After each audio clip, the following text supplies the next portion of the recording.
Hello, everybody. Good afternoon. This is Andy here, aka Montolio, and we're back for a vintage challenge today. And we're going to play some Ravager Shops, circa 2017. I pull this deck every once in a while as it is very close to my heart. If you're unaware, I did win North American Vintage Champs with this in 2017, or a very similar version to this, and it really hasn't changed much.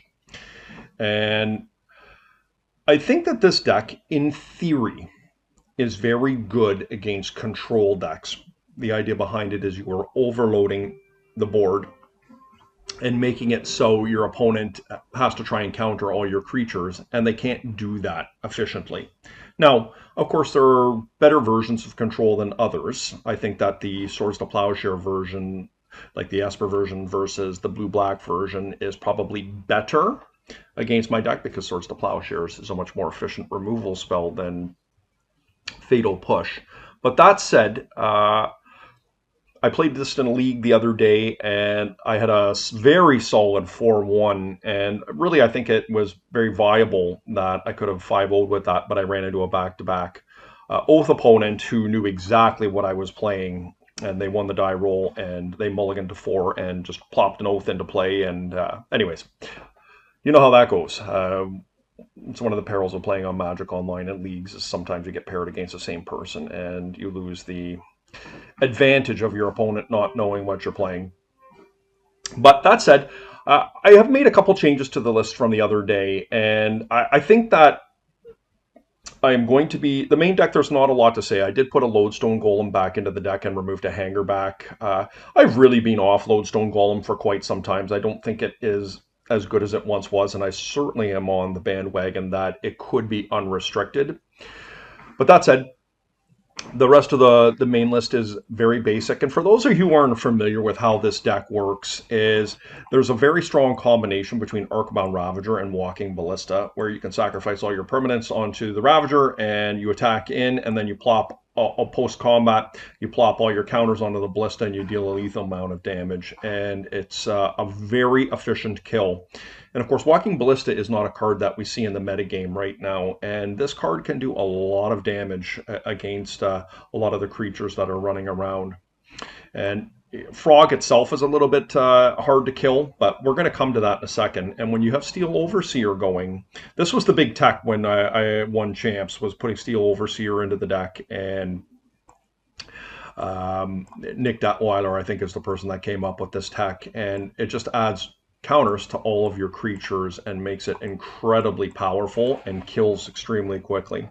So that's the crux of the deck. I have moved back to Mishra's Factory, which has been in a deep sleep since Urza Saga was printed, but now that it is restricted, I brought it back, and this does give me some good game against decks like Oath, where current builds of Shops have a lot of difficulty getting through a Resolved Oath of Druids, and this is a card that can do it. Despite it is not likely to happen, you can sacrifice Ravager counters and put them onto the factory and close the game out very quickly through gumming up the board with spheres.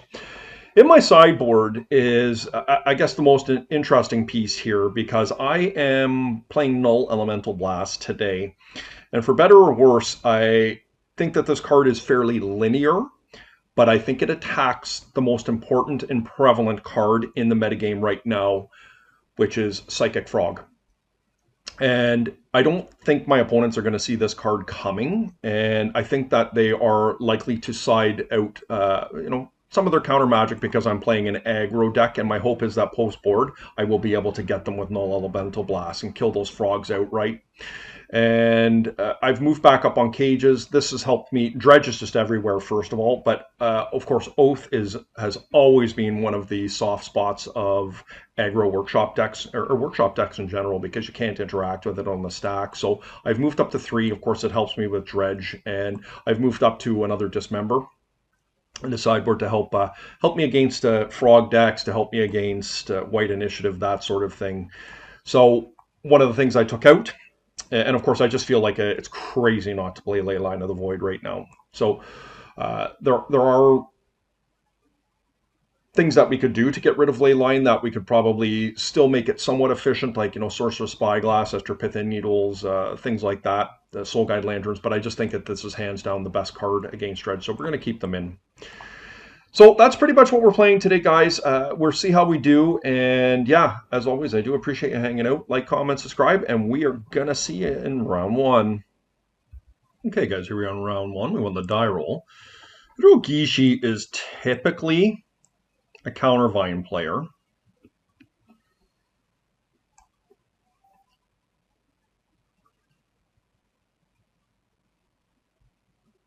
We empty our hand here. I can't get the Bazaar, but our start is very powerful if it works.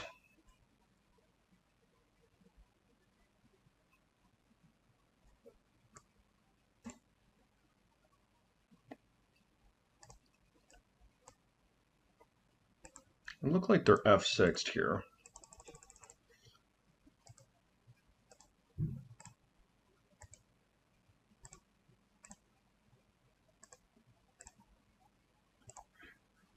Okay, here you go.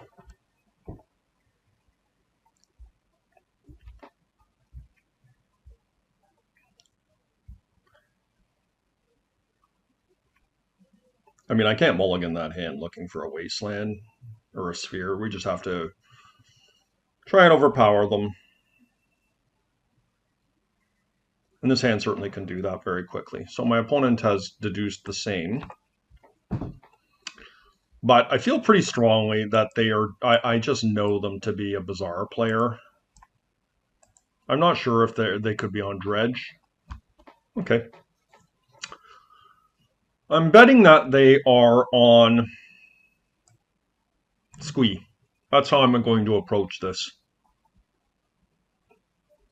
I don't think typically Grafdigger's Cage is that good of a card against them. Revoker's typically pretty weak.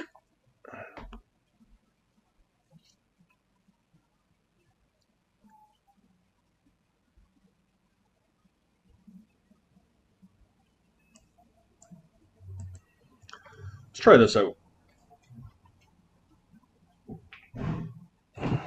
Hand is a little soft here, but it has Trinisphere and Leyline of the Void. And if they don't go ham on me on turn one, this is the type of hand that can beat them. I mean, Leyline is a very strong card against them because it makes them play on a fair trajectory. So I think I'm going to try keeping this.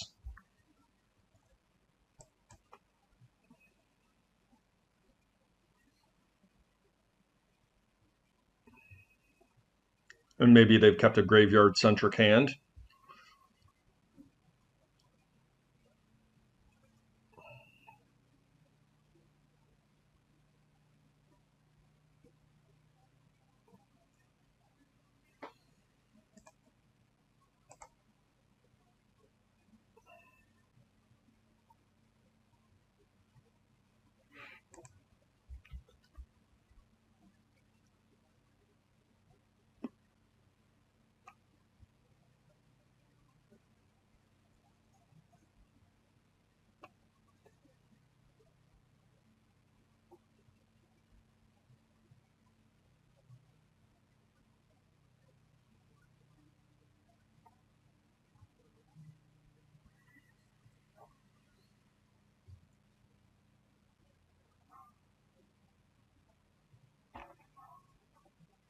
Okay, they juked me.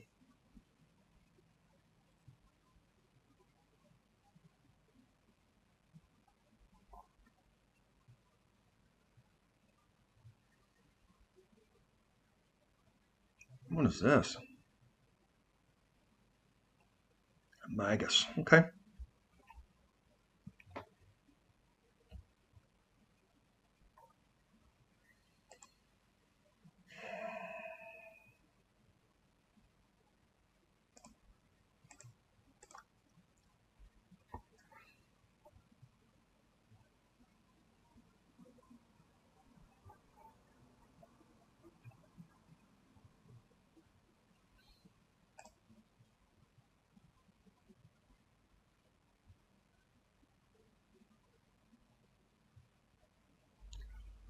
Part of me feels like I should be getting a Trinisphere in here. Fury is just a kind of a scary card. And I can't survive the Fury if I do it this way.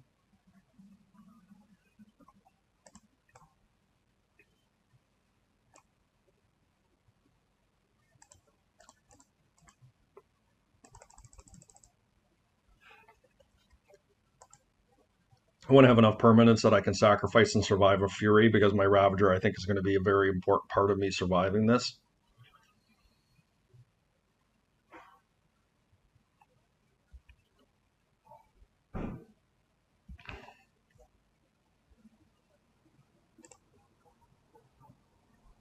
Ooh, Ballista.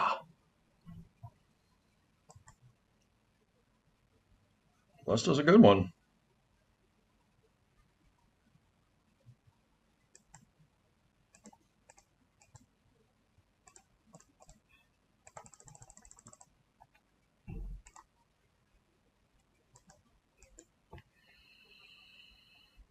Okay, your go.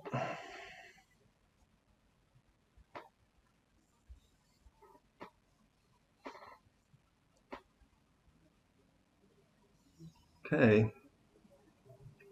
Magus, yep.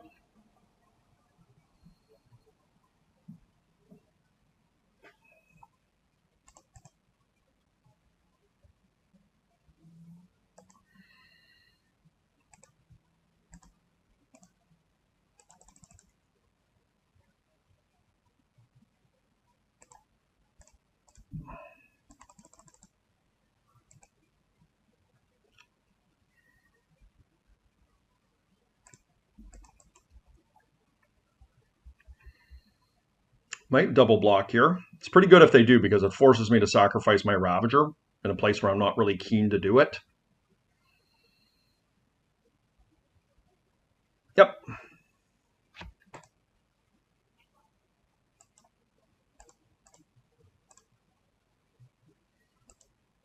I mean, I'm probably going pretty deep here. The Sphere isn't bad. Now, I need to definitely make this out of range of Fury. And this does make it out of range of Fury as I'm currently standing. Right?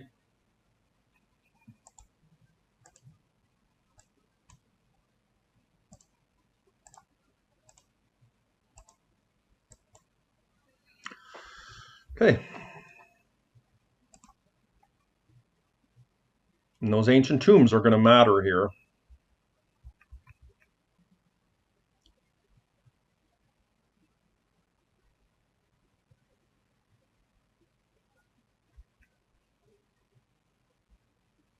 Sure.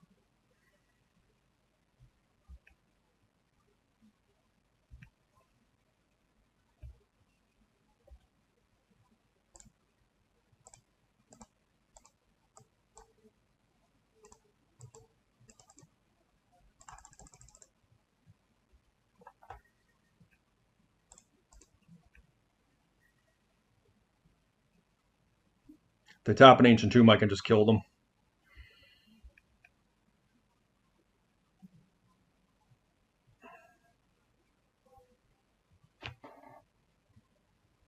Yeah. Okay, guys, here we are in round 2. We've run into Joseba. We won the die roll, which is great. This hand is pretty good. Yeah, this hand is strong. We're going to keep this. Okay. Definitely keeping. How do I want to sequence this?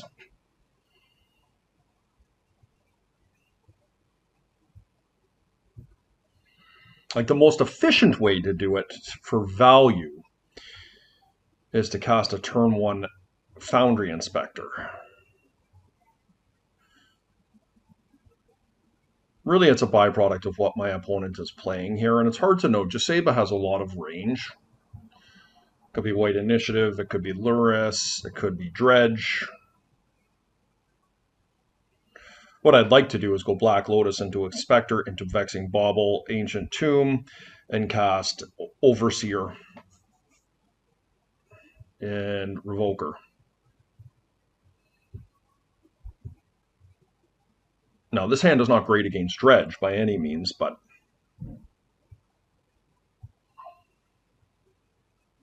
perhaps the proper thing to do is to go Black Lotus, cast Vexing Bauble, cast Inspector into Overseer. 6 cards. So how greedy can we be here?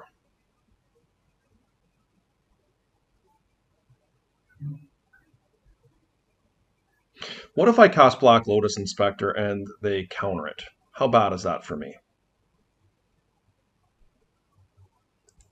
First thing we're doing is casting Black Lotus. Let's see if it resolves.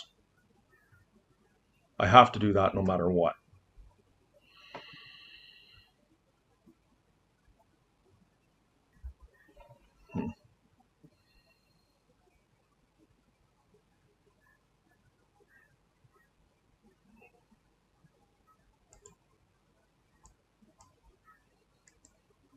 I don't see a reason to be more greedy than I need to be. The Inspector is really integral to me being able to go off next turn. I can cast a Lodestone. It's in. All right. Well, I wish I obviously had been able to do it a different way, but this is okay.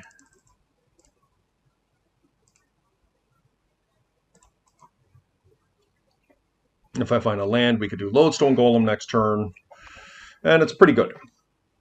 We can cycle our Bauble if need be. Now, Dredge would be my worst scenario here. Okay, it is white initiative. Okay. So Chrome Mox is being turned off. I could have a Swords here. Okay, Swords is pretty good.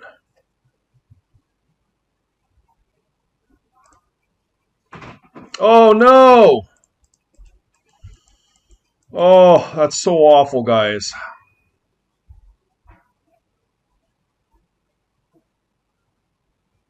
Because if I get Wastelanded here, it's bad. Like, I don't know if I would have want to come off the bubble, but I certainly could. What do we want to name here?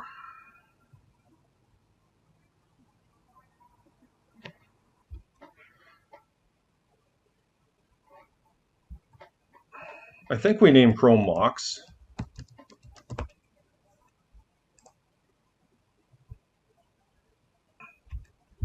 The question is, do I crack my bauble here looking for a Wasteland? I think I do. Okay, your go. No Ancient Tomb, please.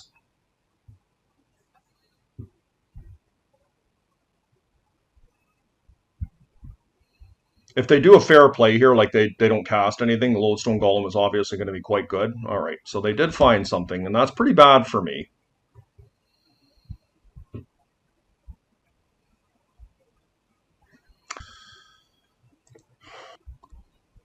It's got to be Lodestone.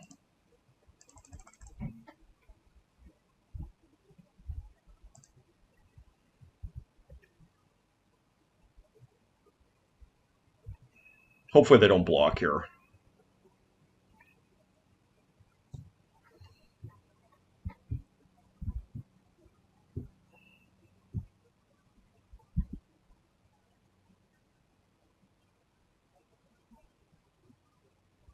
But they may want to keep the initiative. I don't know. They are going to keep it. Okay. Not thrilled about that, but I was really hoping they'd let me through. Let's see. I hate the fact that I actually lost the Inspector too, because if I get Wasteland in here, I am in some trouble. Potentially anyways. Oh wow, they used a Crypt. They're doing White Plume. Or excuse me, Seasoned Dungeoneer. Oh. Okay, Jailer.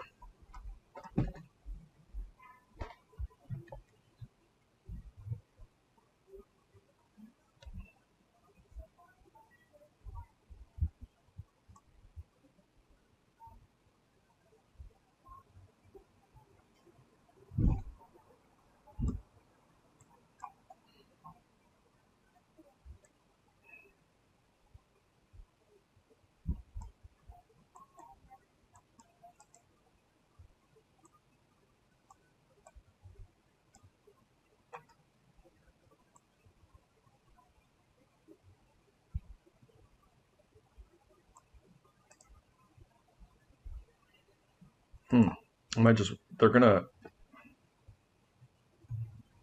comes the monarch. So I can't actually become the monarch here. They're just gonna chump block, right?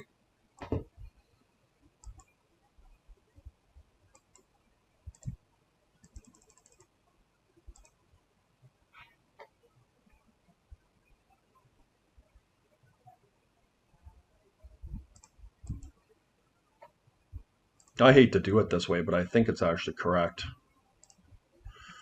The question is, they just block? Yeah. So do I want to save it? I don't think so.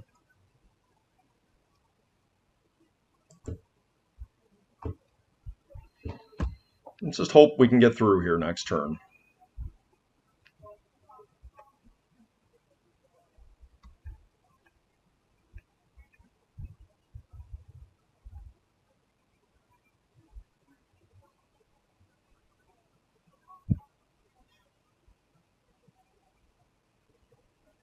Mm-mm.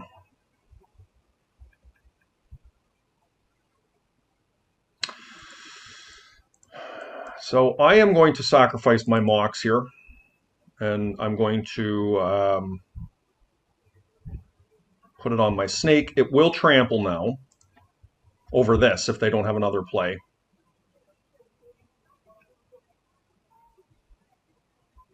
So not good for me here.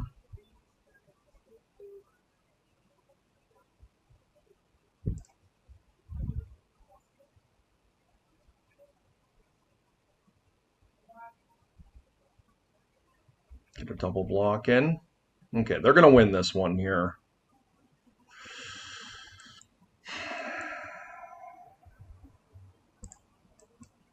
Okay.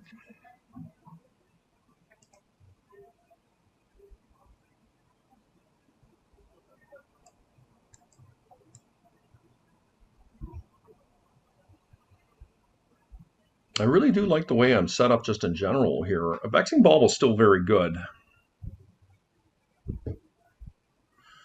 at shutting them down.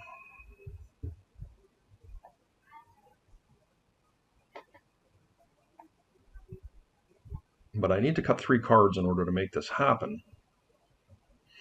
And it's tough to do because I think everything I've got here is just really generically set up to fight these types of battles. I like Hangarback because I can get into the sky with it.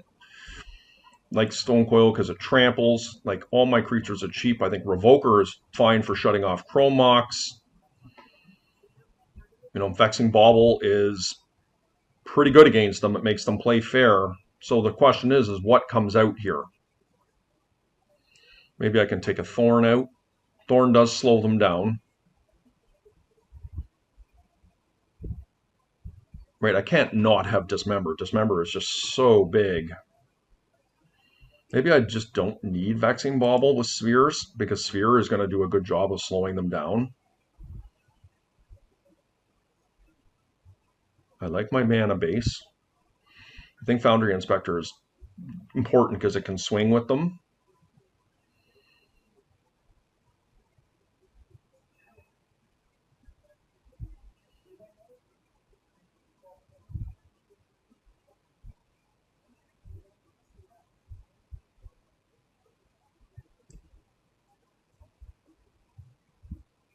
I do like Revoker. I also like Lodestone. It's a little bit slow and clunky.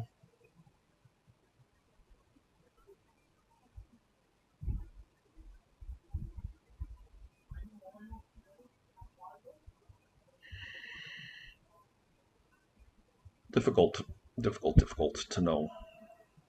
I do like Spheres against them too. Overseer's awesome. Maybe I cut an Inspector.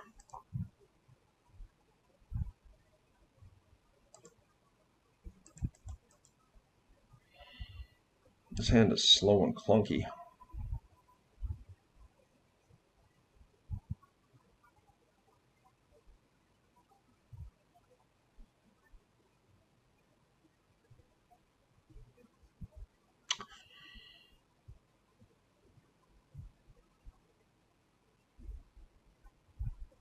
This would require me to put out a Revoker turn 1. can just do better than this.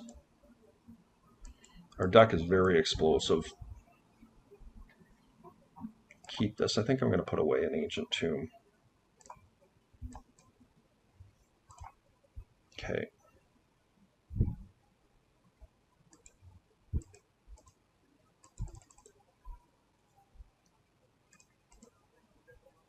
Obviously, my other hand had a lot better spells than what this hand has.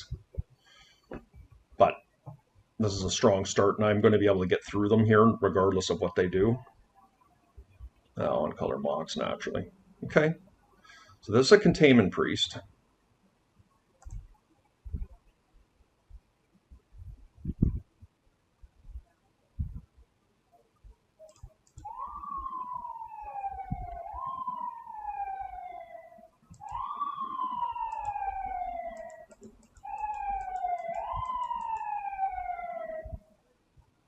Okay, here we go.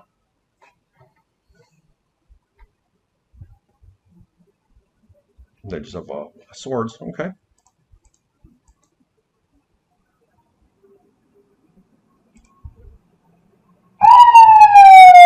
Sorry about that, guys. We've got a bunch of first responders running up the street here. That's why you're hearing the siren stop just outside of my house.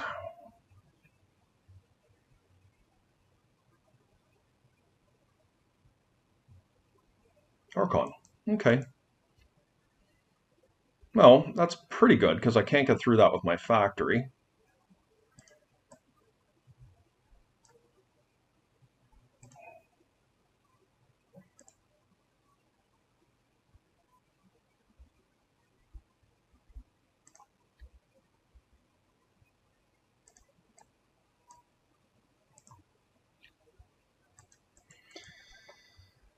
Okay.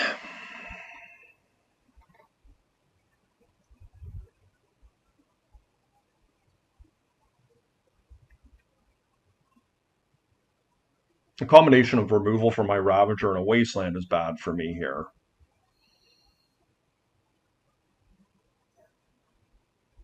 Walking Ballista would be a very strong draw for me. Hangarback Walker, Overseer. Okay, this is a good one.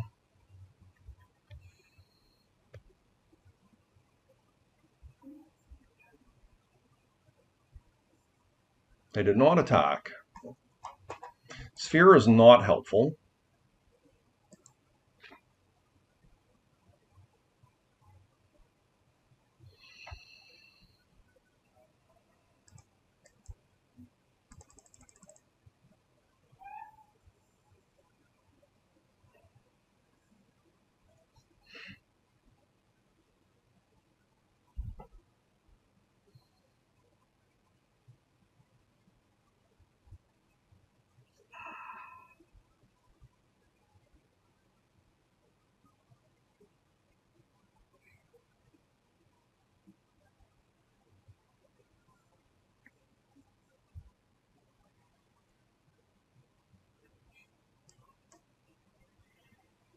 No attack here. I think they just chump with their Archon as my guess.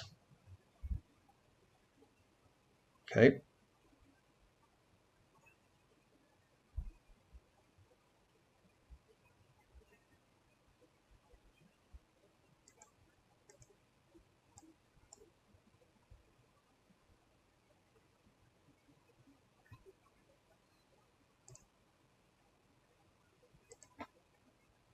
Okay, here we go.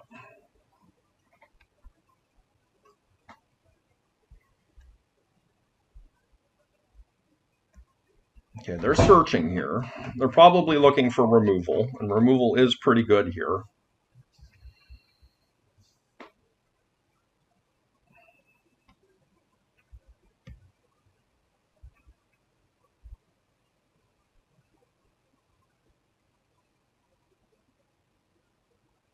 They did not go into the forge, so it means they're a little bit soft from creature perspective is my guess. The sphere is doing some work here. They will be able to cast a 3 casting cost spell here. See if they attack me. Null Rod. Well, Null Rod is a really, really good one here.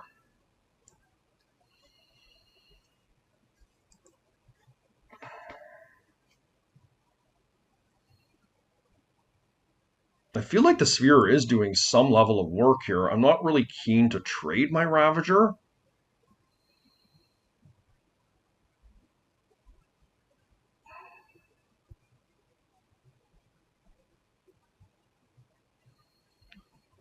I could sacrifice my factory here straight up, and then I have the ability to wasteland them under my Sphere, which is pretty strong. I mean, if they have a swords, it's pretty good for them, but I think I'm going to do that, guys.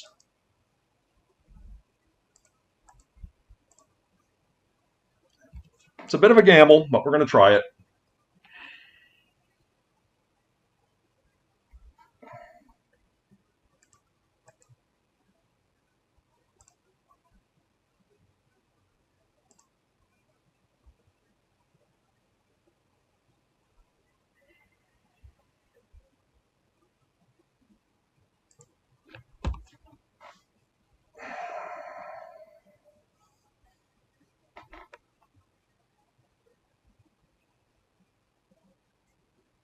They can continue to chump block to try and find removal here.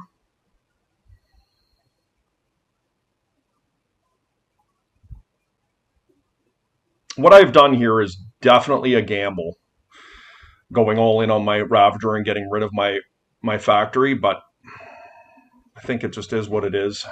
Okay, they've decided to take that hit, and we're going to need to find a creature here next turn. Or an Ancient Tomb would be a very nice draw. Academy would be a very nice draw because we have Saga.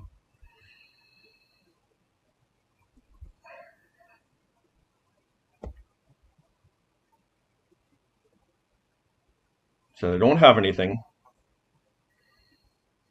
I'm going to go in the Lost Well here. Ooh, Dismember. Fantastic. I cannot cast it, though, because I don't have another land. Do I want to keep that here?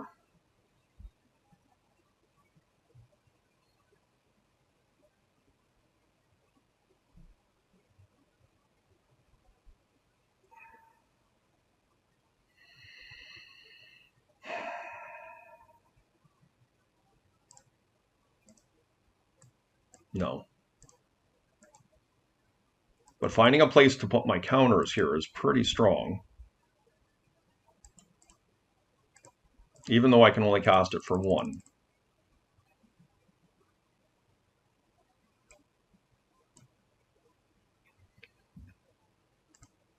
They have to chump here.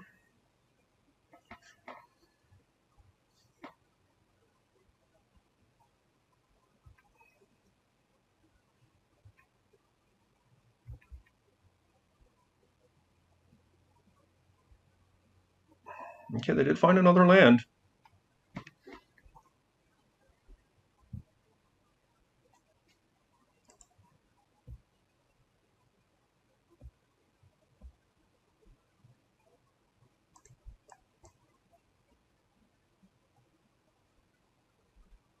Doesn't matter. Cannot cast Lodestone.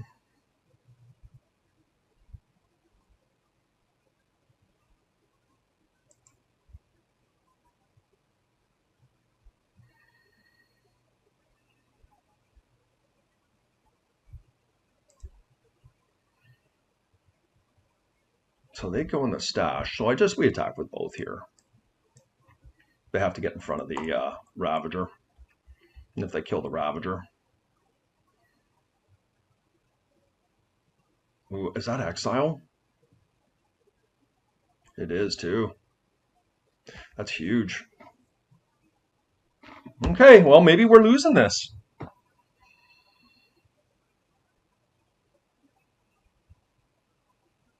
Into Peacekeeper. Yep. Okay. I do go into the Catacombs here, though, which is really good. Land? Wrong. I should ask for a dual land, but that's okay. Yep, here we go. We go into the throne here next turn if my opponent can't take the initiative from me.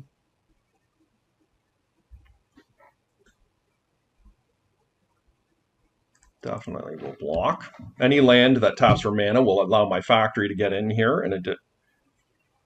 Okay, let's see what we can find here.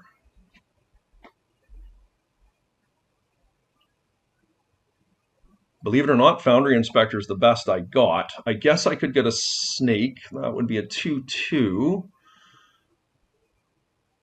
It's a 3/3. Overseer would be a 3/3, but pumps my stuff, right? On artifacts. Just got to be Foundry Inspector, right?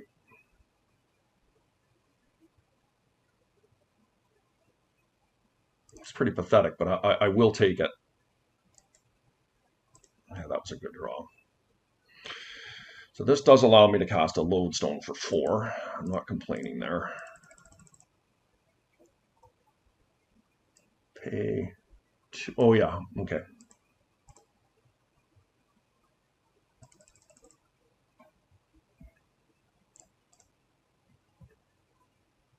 All right, we got that one. Tight.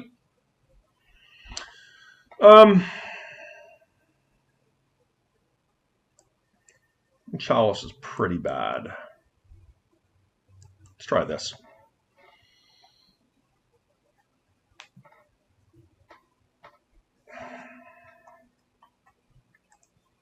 Yeah, fantastic. Well, fantastic's an overstatement, but it's strong. I've got a turn 1 dismember potentially, and one of my good creatures. Can't complain there. We need to avoid a Chancellor here for this to be efficient, but I'm not complaining.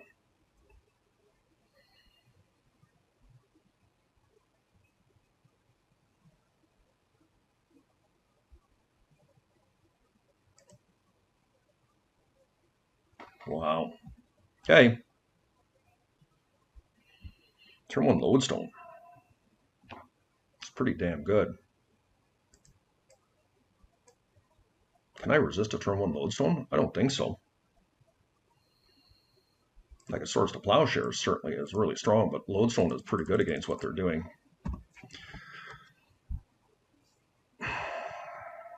Makes my dismember a lot worse, but I think that's okay. Okay, they have a swords.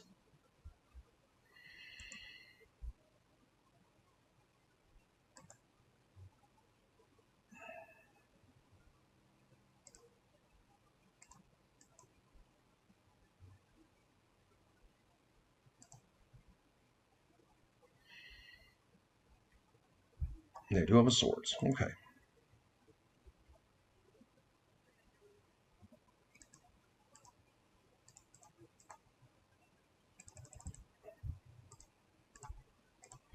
That Overseer is extremely powerful here.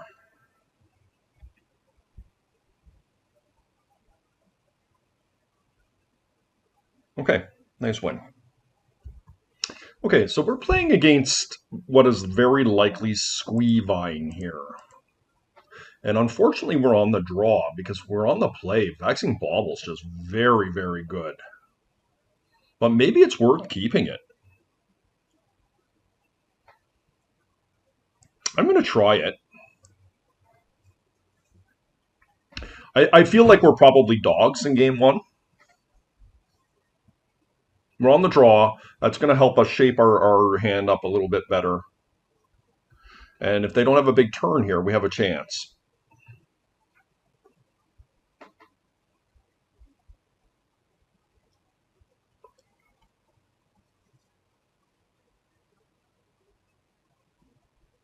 We kind of need to fade a hollow one here. They do have one. They have 2. Okay, we're probably not beating this. Chalice, okay. We need a workshop here. Mox is not good because of the Chalice.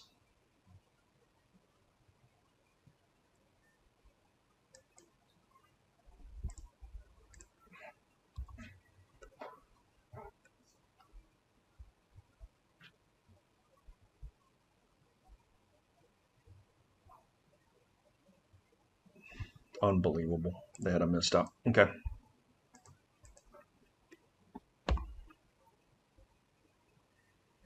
That was pretty low prevalence.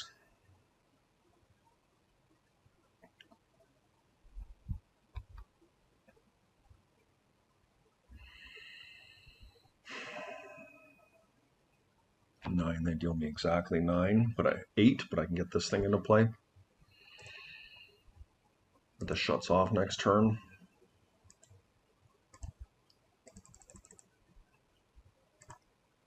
I could get a stone coil in for 1 here. I think I do.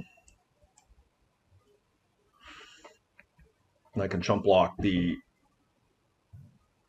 hollow one with the stone coil, and I can get in front of the root wall, only taking 4.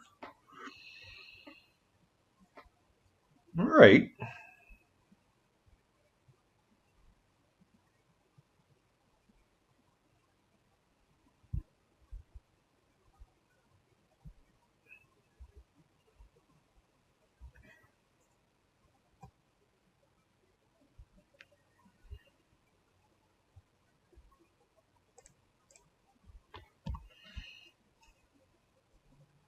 All right, let's see what we can do here. Pretty bad draw, unfortunately.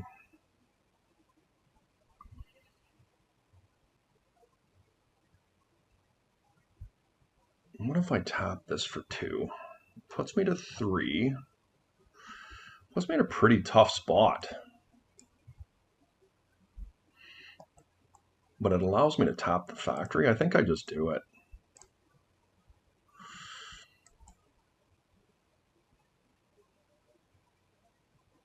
The question is do I just make a 1-1? I have 1, 2, 3, 4. I can make the ballista 2-2.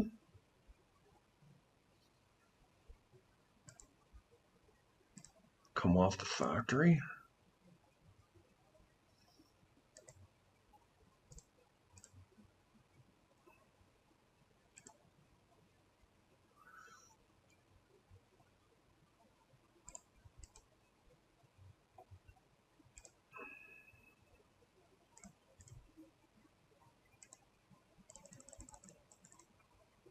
And this allows me to sacrifice the factory to the Ravager if I need to. It'd be so nice to have one of these Moxes be something else, like perhaps could save me, but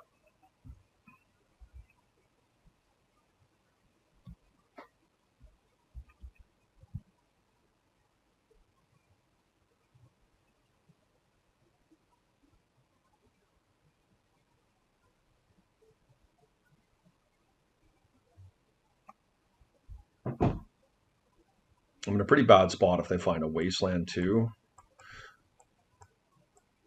I mean, this is going to require some level of sacrifice from me. What I could do is I could block this on a hollow one, shoot a hollow one down. But yeah, this is not going to be good for me, almost assuredly.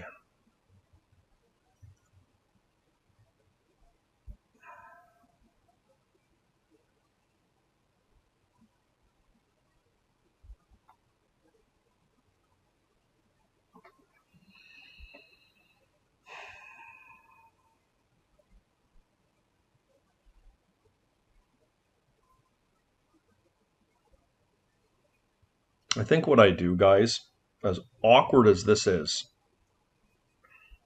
it's going to put me down to 1. I'm going to have 1 mana left with the Tolarian if I do that, because I guess I have 1 ability to tap my Ancient Tomb, but that's not great for me. What I could do is I could get in front of a hollow one with an Inspector,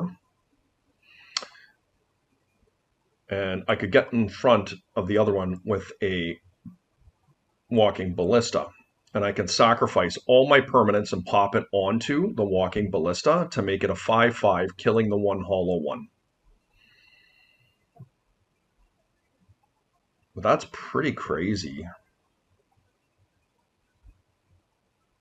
Or I could get the Ravager and the hollow one, or the Ravager and the Inspector in front of one of them.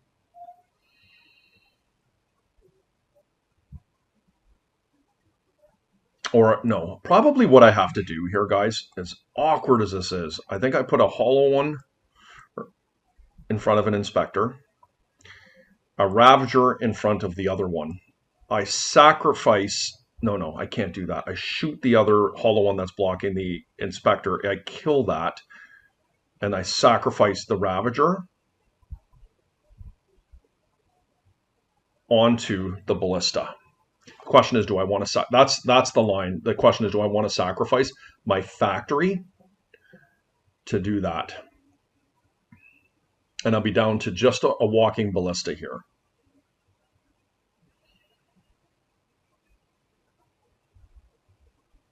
I don't think so. Okay.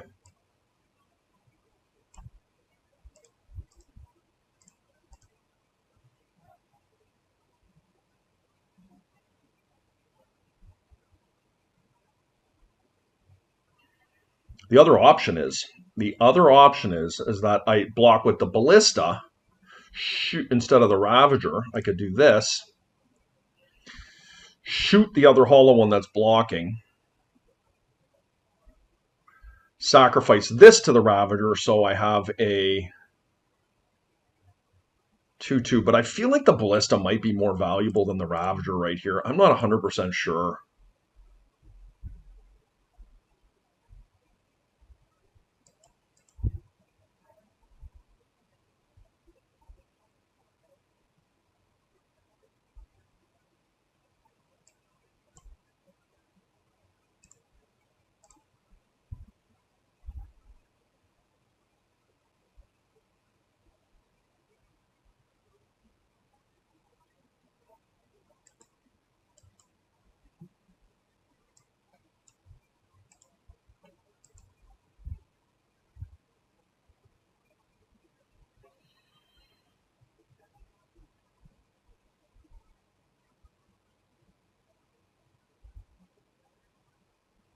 I am going to need some help. That's all I know. But the fact we're hanging around in this game is pretty impressive.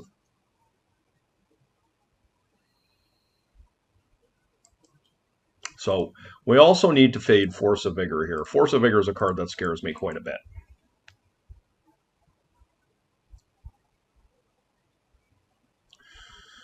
Okay, I can go to 1.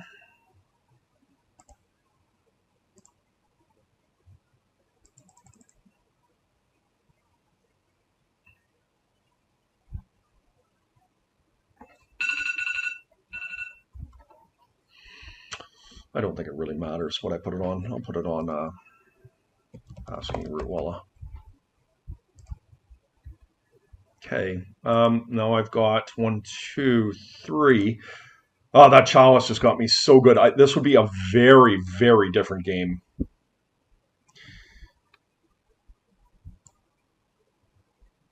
Do we dodge a Vigor? That's the question.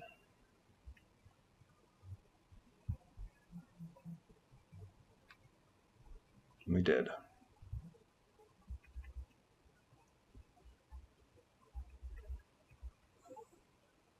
Starting to get critical here because my opponent just having a complete free reign with this Bazaar has been really awkward.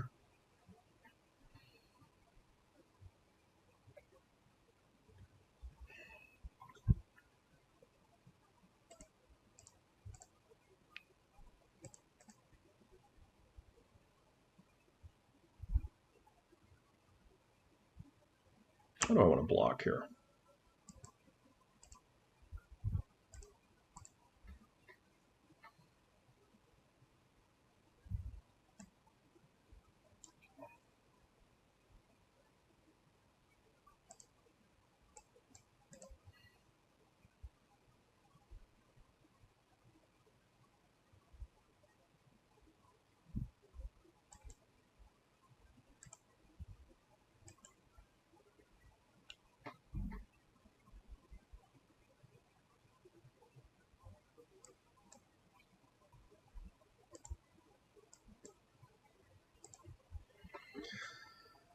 Interesting. They just must have all counter magic in their hand, I guess.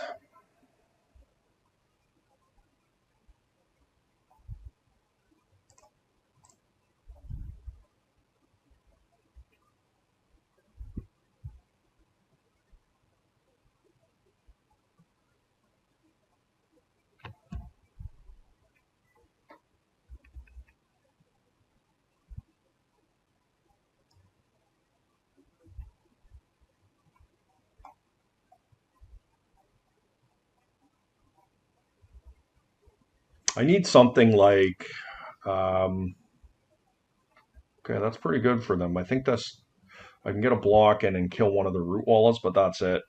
Like, I can survive this turn. Okay, I mean, they have squeeze here. They do. Okay. Yeah, we're not getting out of this, but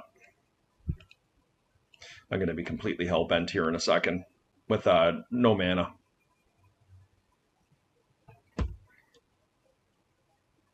Not much I can do about it.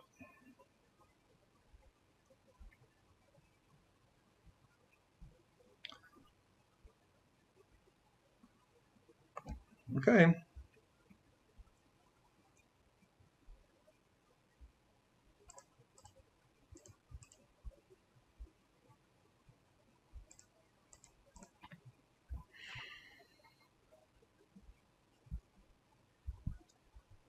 We are dead here. There's literally nothing we can draw.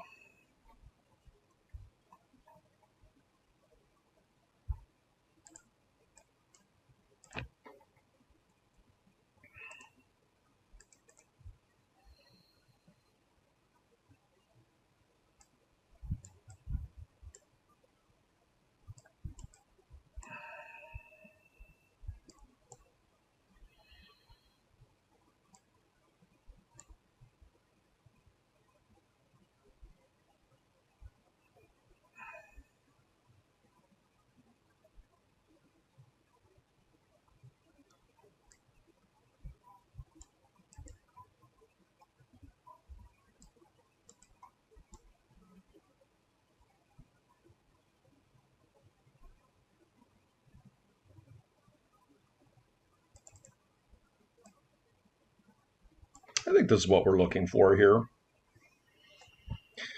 It's again, Grafdigger's Cage is not optimal against what my opponent is doing.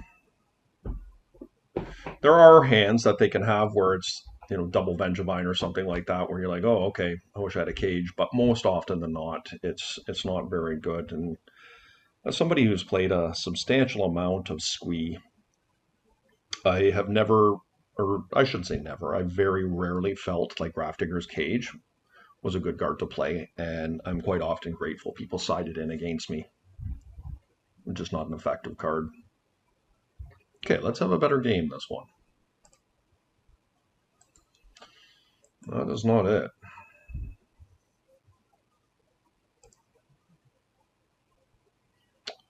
Yeah, definitely better. If I can resolve this Trinisphere, it's big game. What do I want to put away? I feel like Snake is probably the card that has to go here. Leyline of the Void is typically not... Well, it is a good card against it because it makes them play fair. But if the 3-ball resolves, it's going to be very hard for my opponent to win this game. Well, as a matter of fact, they can't win. So it's kind of an all-in play, but a lot of counter magic we've got to get through here. But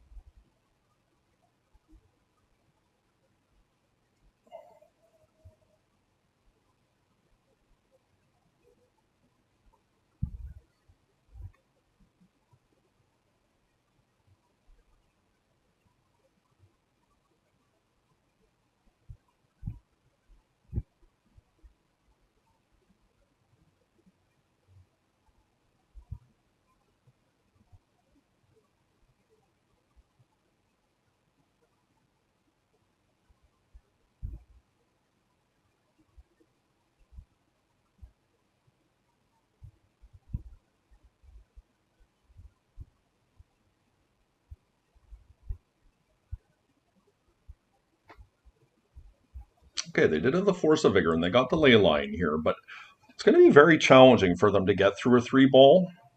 Okay, they're just going after my mana here. But that's not a winning strategy against a Trinisphere, typically. I acknowledge that we're playing draw a go, but I am going to draw out of this. Now, I don't know their build. It's possible they're on Cradles or something, but they can't cast anything through the Trinisphere.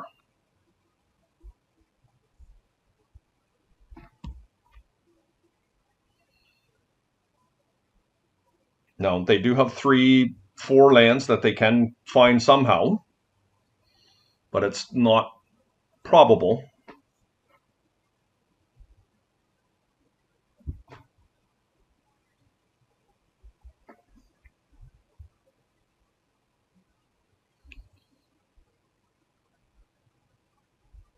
Nice.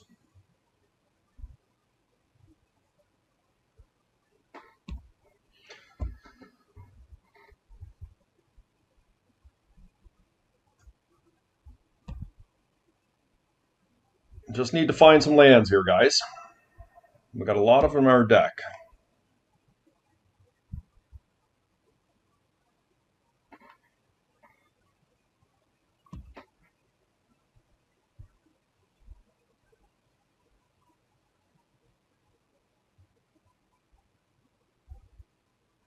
Wow. Yeah, guys, 4 turns in a row, no land.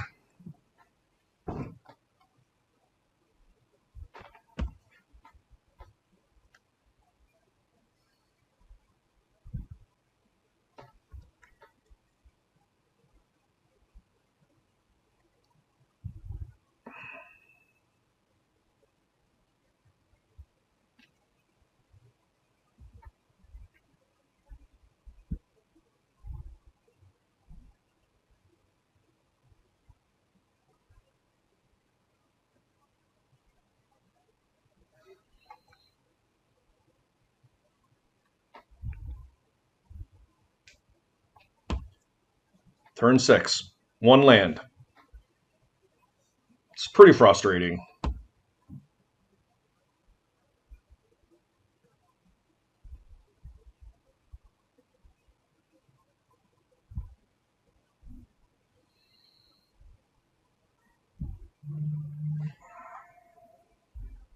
There's a master.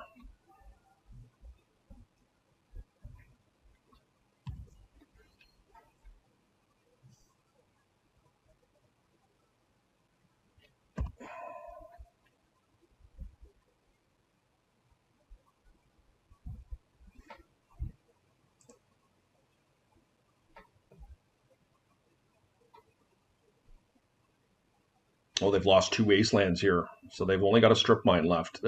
If they're playing the conventional build. So if I found a wasteland here, I 100% would kill their wasteland because I think it locks them out. Oh, they are on Echoing Deeps. Okay, so they are in. I can start casting spells now. So I really just need to find a land here. I think like a workshop would really close this out here. Yeah, what can I say, guys?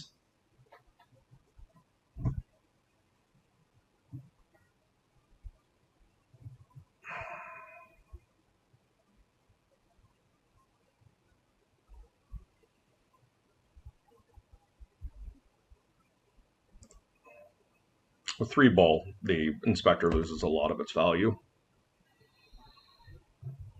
How many Vigors have they gone through? 1, 2, 3. So they still have a Vigor in there somewhere.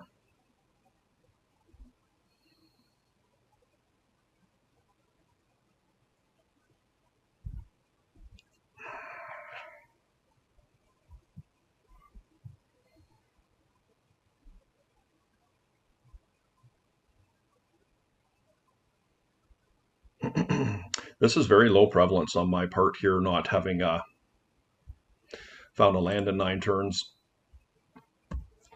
Like, it's really pretty crazy when you think about it.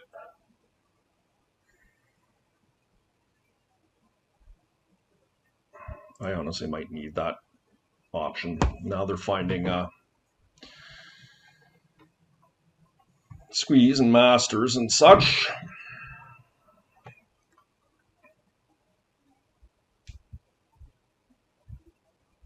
I haven't lost hope here yet. Three ball was just so very strong against what they're doing, but I really need to get a land here. Like I can't give them much more time here. And the percentages would point to that I will find a land this turn. Like it's almost incomprehensible that I've seen one land out of 17 cards.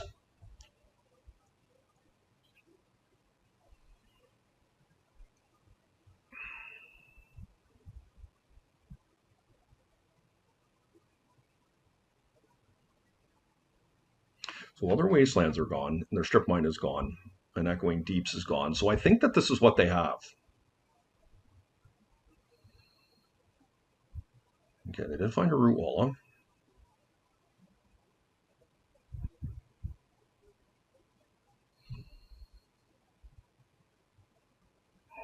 Okay.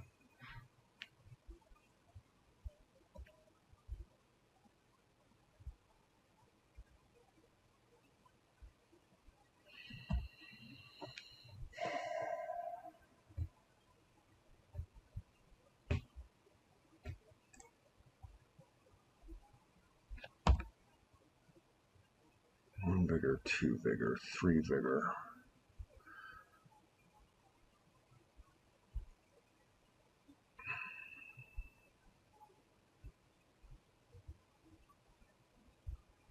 I do have lands in my deck, guys.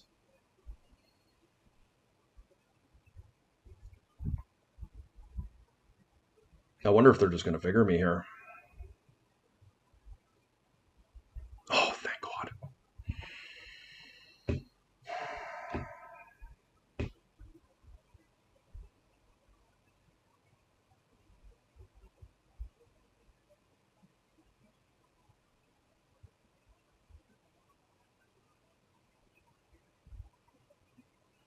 There's no way to be mana efficient here.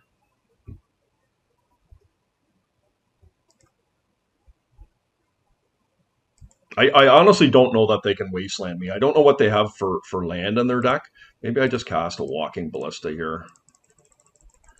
It's something that can deal with what they've got on the board. They could have forced a will to. That is possible.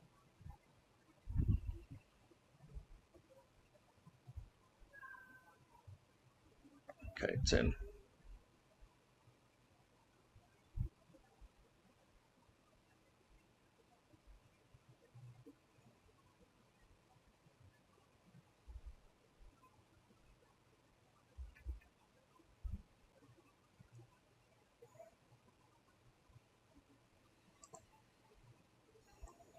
This feels like a vigor. Oh. Dismember? Wasteland. That's smart.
Next turn, if we're lucky, we can cast a Ravager.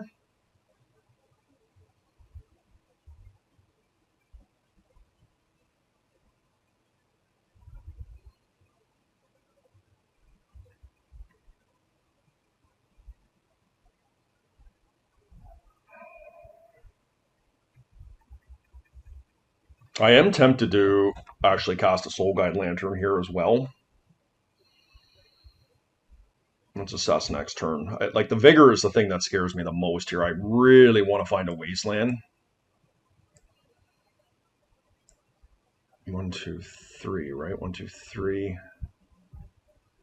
There's no other Vigor here. So they may have Vigor in their hand here.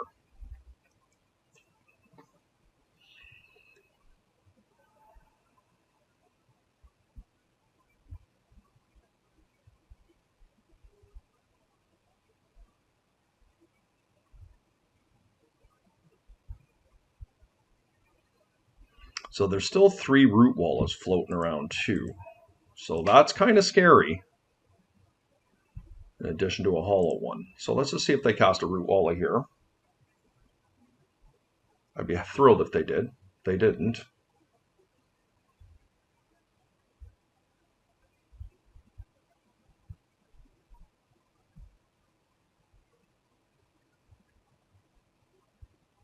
Come on, no Vigor, please.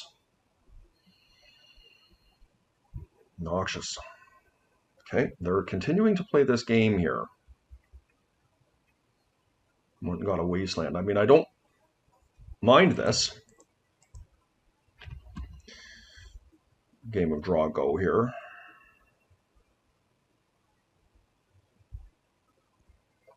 Yeah, they're digging here still. If I don't have that Vigor. I'm hoping that Vigor is right on the bottom of their library.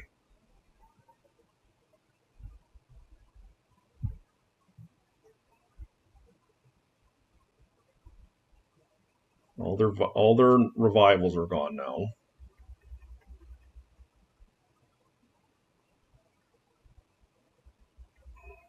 Seven cards.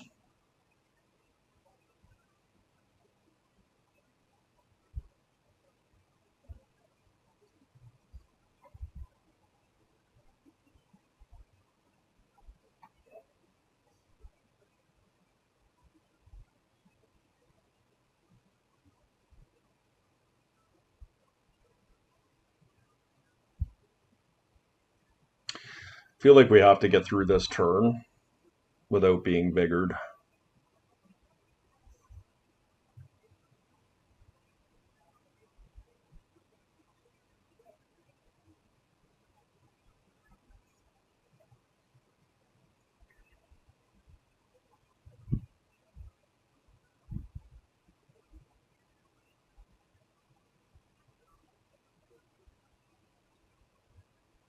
I mean, it's also possible they only have 3 Vigors in their deck. That is a possibility.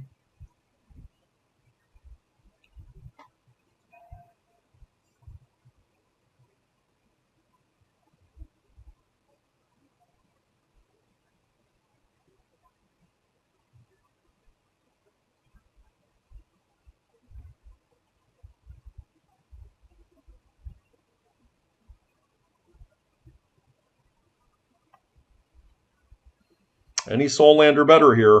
Academy, 4 Ancient Tombs, 2 other Workshops, all very good.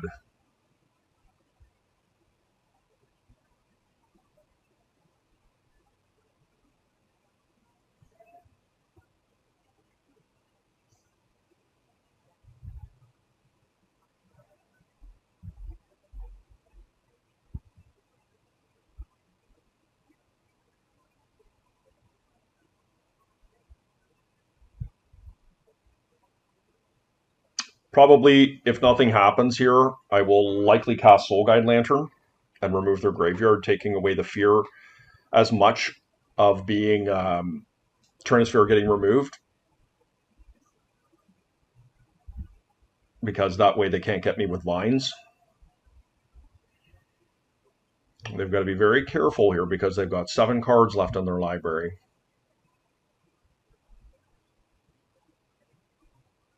3 vines in yard. 1 has been exiled. So let's see what happens. Let's find a land here. A soul light. Even a wasteland is reasonable. Okay, Ancient Tomb was awesome. I am definitely soul guiding here.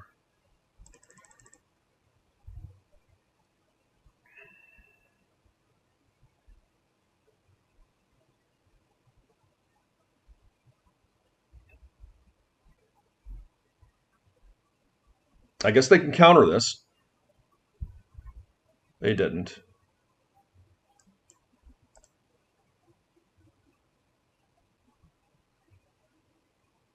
I'm going to do it right now.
Yep, very close game.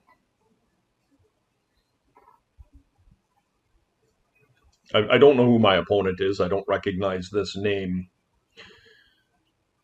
But I have been pretty impressed with how they've been playing this game.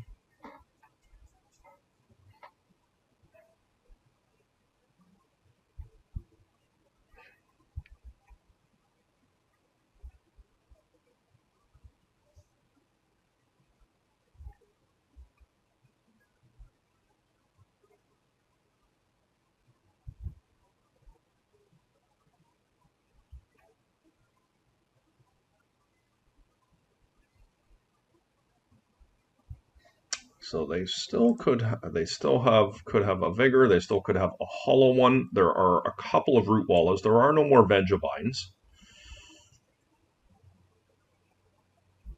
What becomes a problem for me is if they actually do have the Vigor here, I still could lose this game because they can wasteland me out.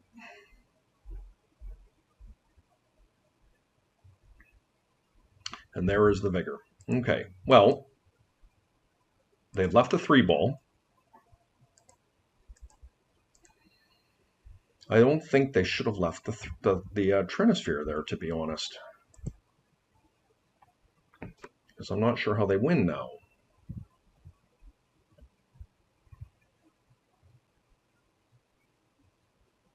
But as I say, I don't 100% know what's in their deck.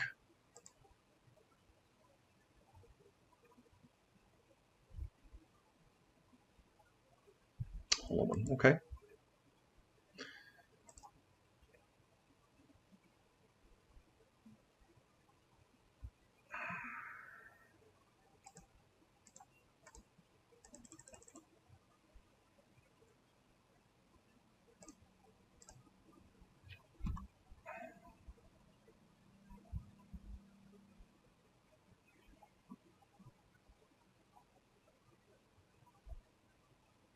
They got to watch taking the master back here. Like, I don't think they really want a Bazaar anymore.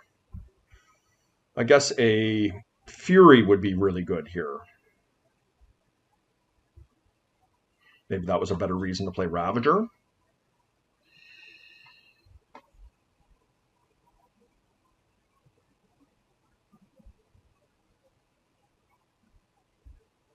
Oh, they're Bazaaring.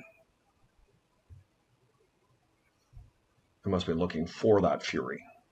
Wow, what a game that was. That was magnificent.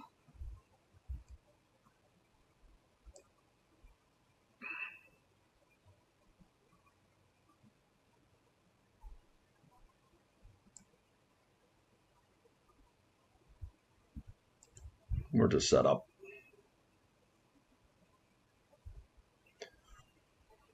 hopefully they do some good mulliganing here.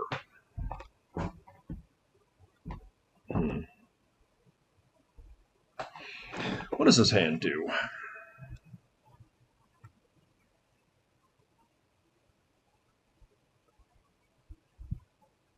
I could play a turn 1 sphere into Arcbound Ravager. Problem is I don't have an answer here for... I think I have to mulligan this. I like the hand overall, but yeah, this is a better hand. Much better hand. I really want to keep it all, but they begin with 7. Okay, we're keeping. I don't have ley line. So what I could do...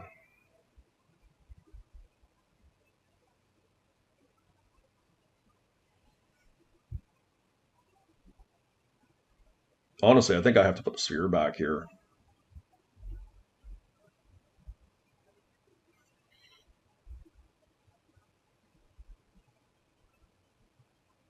Maybe it's just lodestone.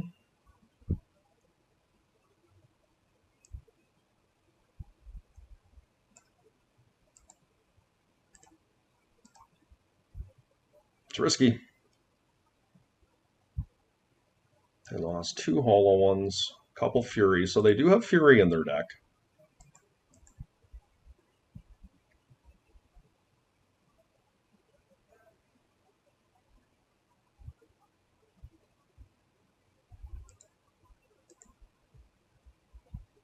Okay, 4 cards.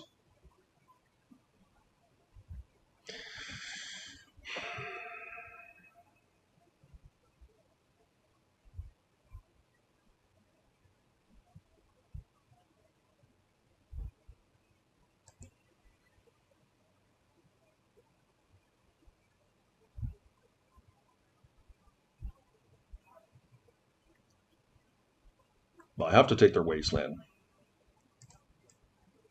Or take their Bizarre. It's not even a contest. They have Vigor here, I mean, or Noxious Revival. There's not much I can do about it. It just is what it is. But our hand is solid. They do have it. Okay.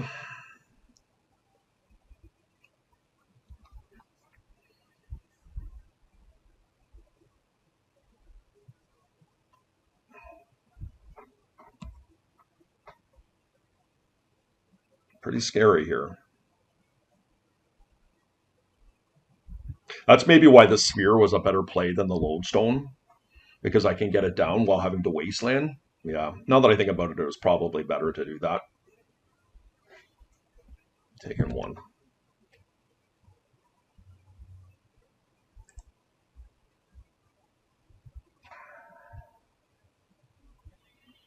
Wonder if they have a Vigor here.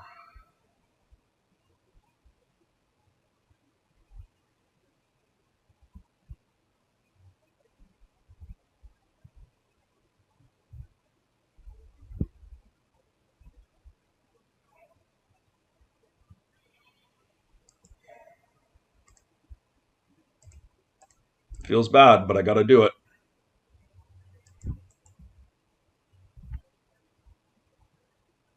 No Noxious. Okay.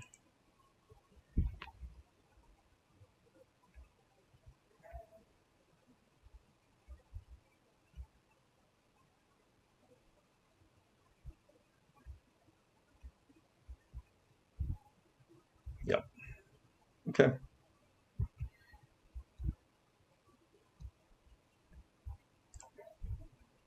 Wasteland.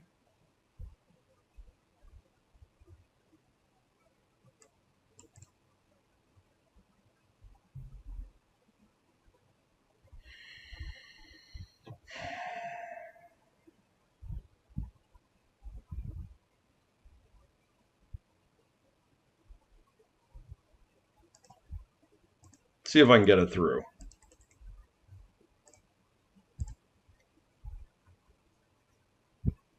It's in. Okay, that's pretty good for me.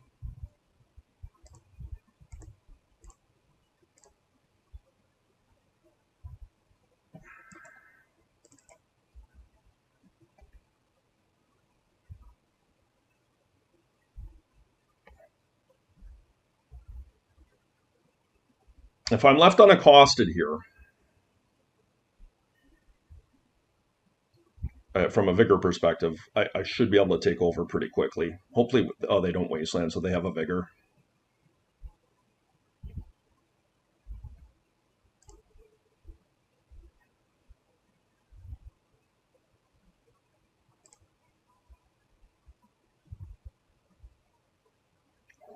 Will this resolve?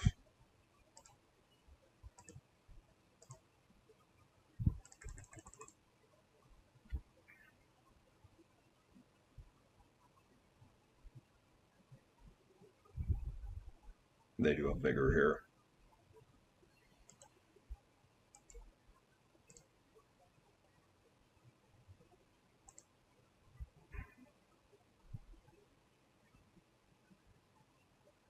Can I kill them here? Probably not.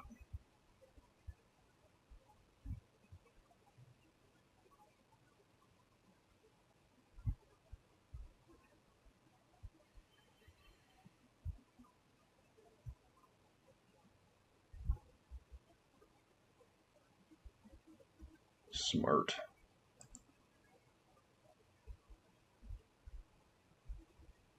All right, probably in a lot of trouble here.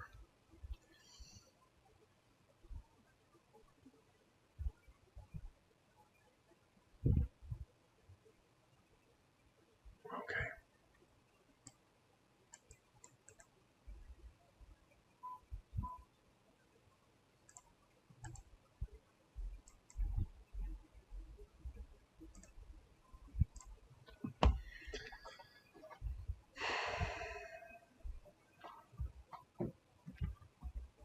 Yeah, they just had a perfect storm there.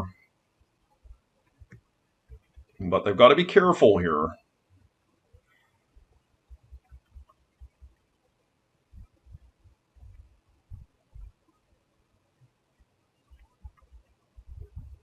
I just need them to brick here.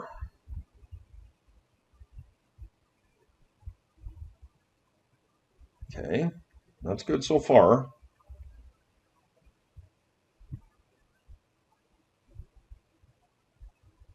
Okay, they did find a root wall.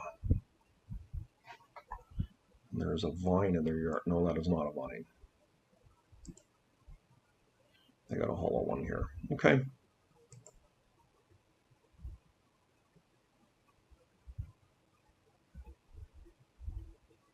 Love a Ravager.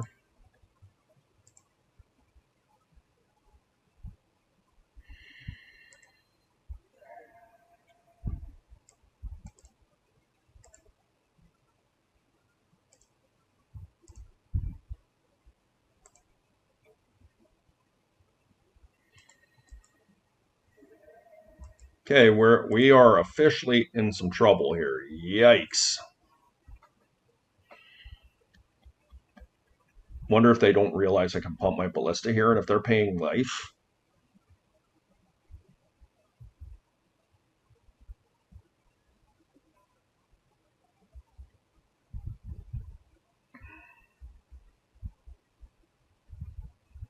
Could give me a chance to pull a Ravager off the top.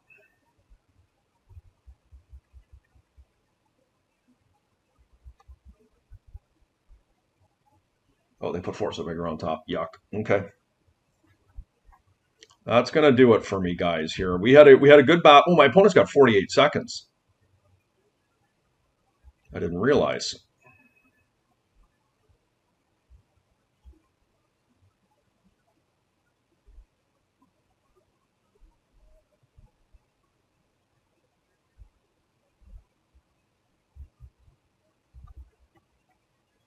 They do have the Vigor, right? It's going to put me to 6. The Ancient Tomb would put me to 4.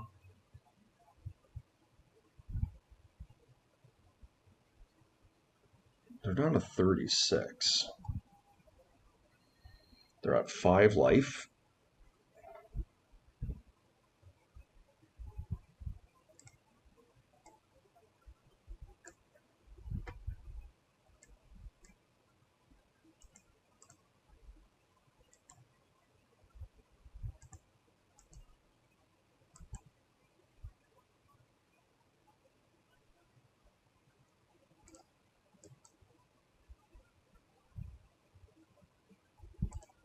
Just trying to time them out here is my best bet. I didn't realize they were so low. It's probably not going to be enough, but let's win a flip and draw a creature.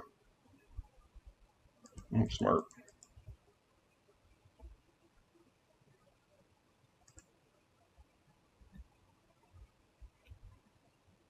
They've got Vigor, that I know. Just trying to preserve my life total here.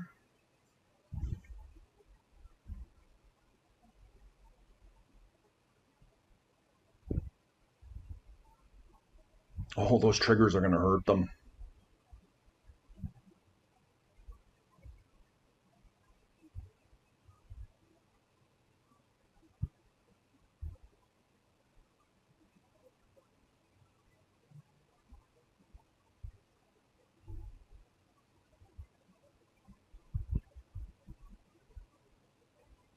Can we win a flip? It's so important. Draw a creature and a flip. Oh, we did draw a creature. So lucky.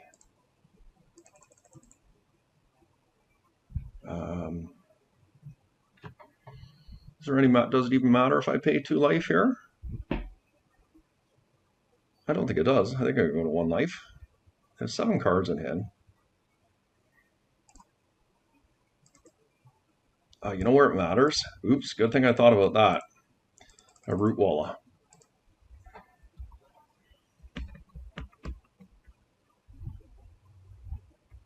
Okay, well, they beat their triggers.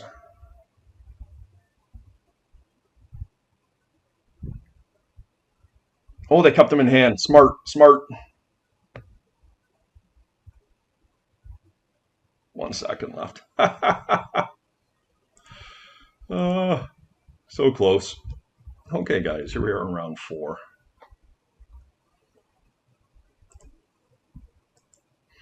Oh, Chalice is strong here. Okay, not complaining with this one. Hopefully we can resolve the Chalice. It should be really good if I can.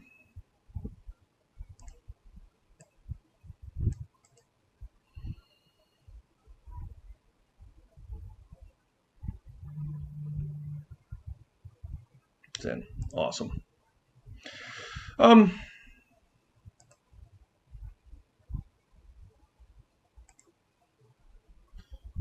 not sure if it really matters which one I play here.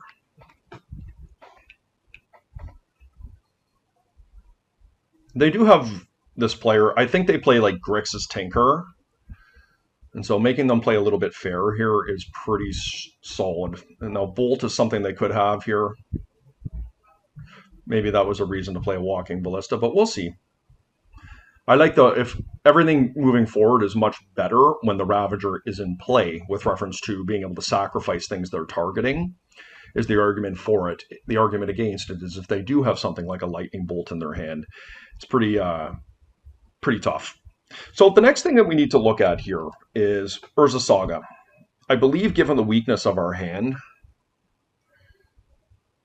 well, I guess what we could do is we could play Tolarian Academy, cast Foundry Inspector into a Ballista.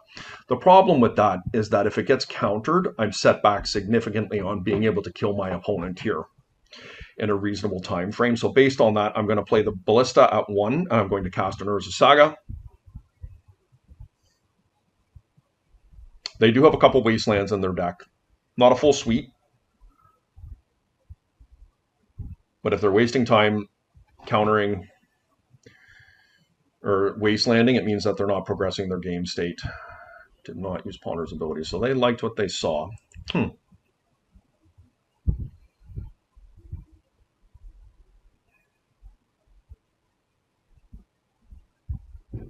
could cast I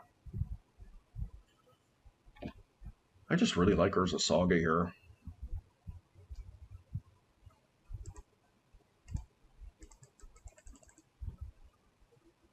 What's the chance they have Daze? I don't see any reason not to play around it, to be honest. I don't think they'll have it, but I don't think there's a reason not to.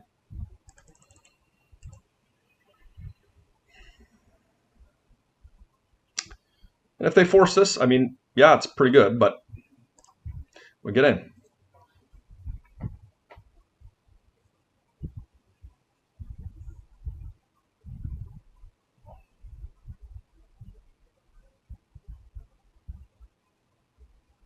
Next turn I can have up to 4 mana with the Academy, which allows me to cast the Inspector into the Ravager, in addition to be able to creating a Saga token. So it's pretty strong.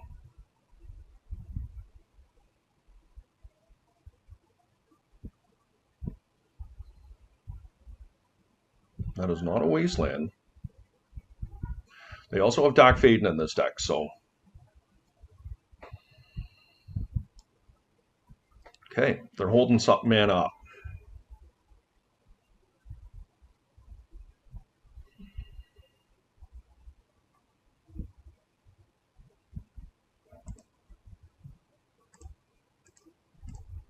Just going to proactively do it.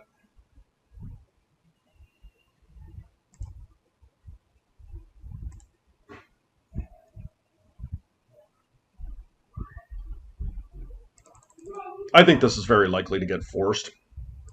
I will cast a 1/1 snake.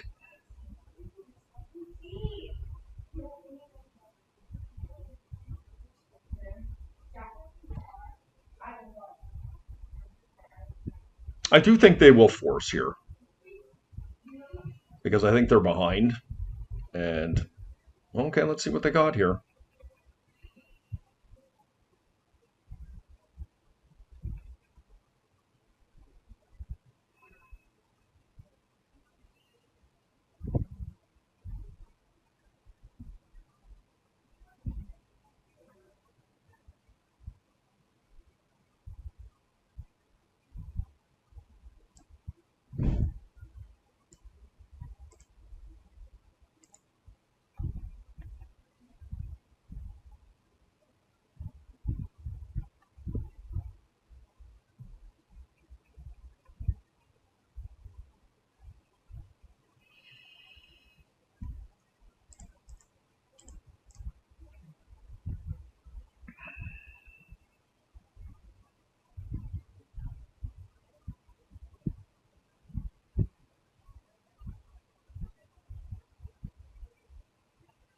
I'm not going to sacrifice my Ravager to the other Ravager here. I have a healthy respect for Dark Faden, which I know they run on their list. So I think we just need to be reactive and not overdo it.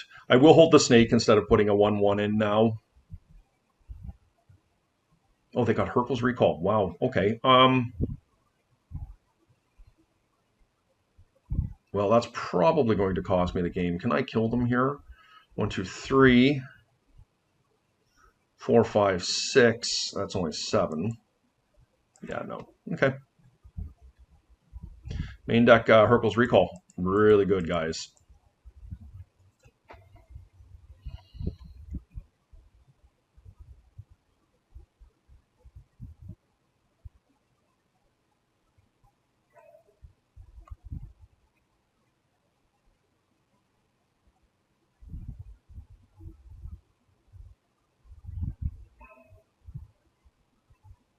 Still kind of reeling from that loss to Squee. Feel like we almost had that one. 1 second left on my opponent's clock. Okay, here we go.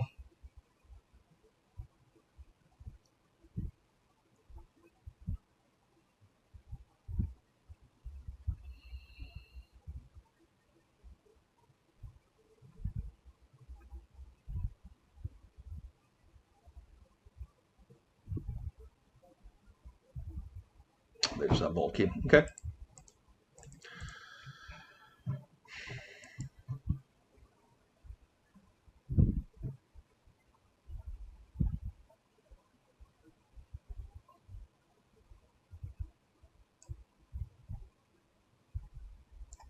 In all honesty, guys, I feel like I just need to go about my business here. I just like the way we're set up. Things like Steel Overseer, maybe I can cut an Overseer for a cage, are not great when you're playing against things like Hurkyl's Recall. Okay.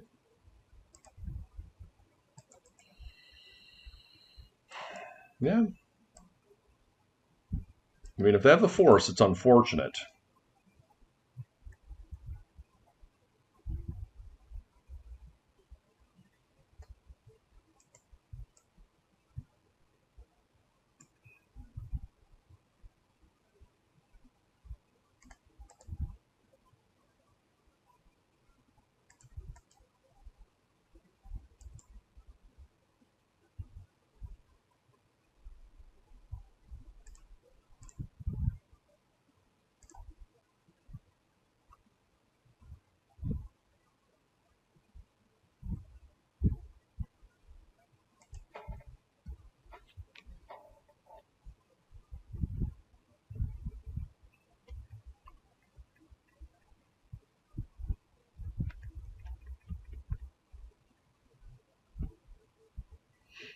I didn't get a basic.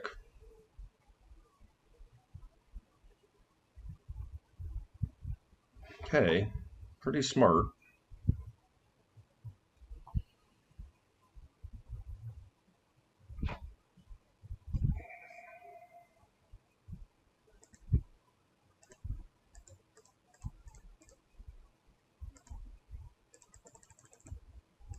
See if we can resolve her.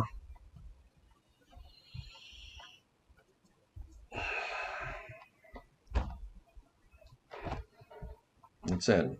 Okay.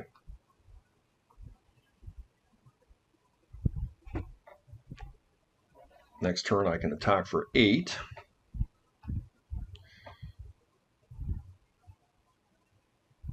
Of course, we got to worry about Hurkyl's Recall.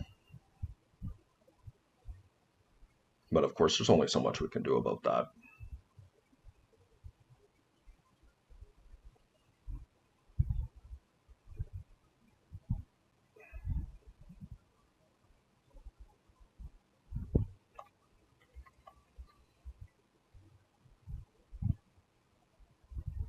Yeah, I'm feeling like we're not going to get out of this one, guys. It's so disappointing because we had such a strong start.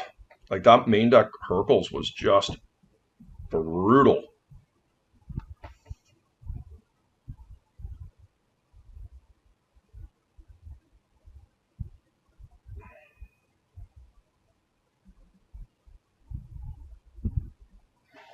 Okay. Like, this is not what we're wanting to play against here. Like, I'm ready for Psychic Frogs with my blasts in the sideboard. I haven't seen one Psychic Frog deck today. This is not the meta I was gunning for.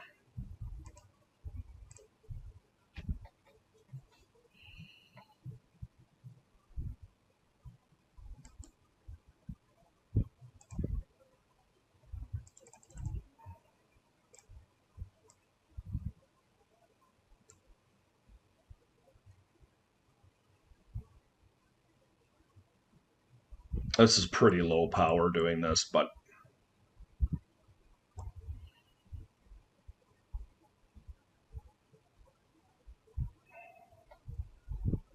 if they burn their Lotus to Herx me, it's not the end-all be-all. It's not optimal, but they're going to send my land back to my hand here.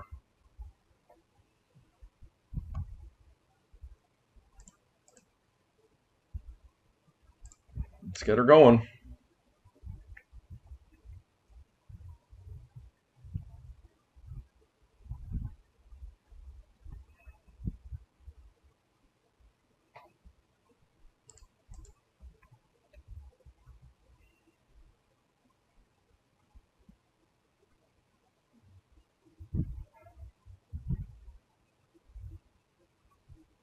They got Herx, okay.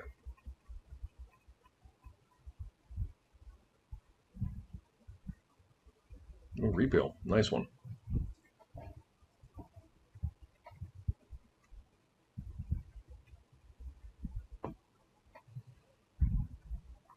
That Bolt too.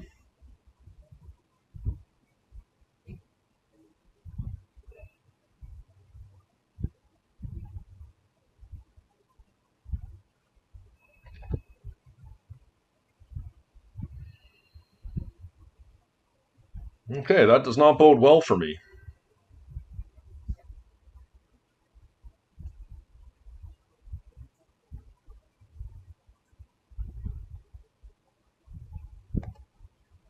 This has felt pretty ineffectual against this opponent. Main deck Hurkyl's Recall, and just something like Repeal is just so very efficient against my deck.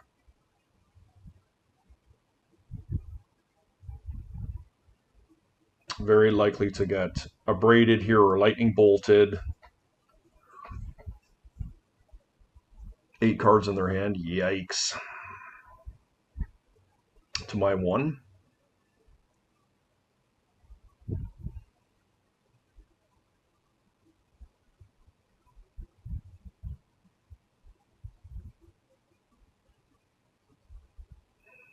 Those are ugly basic islands. My goodness.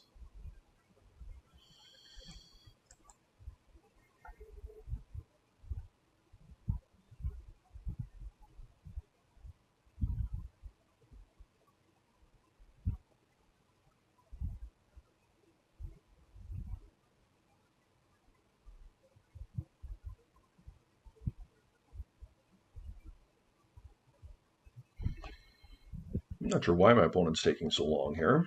Okay, probably just Hercule's Recall here is my guess.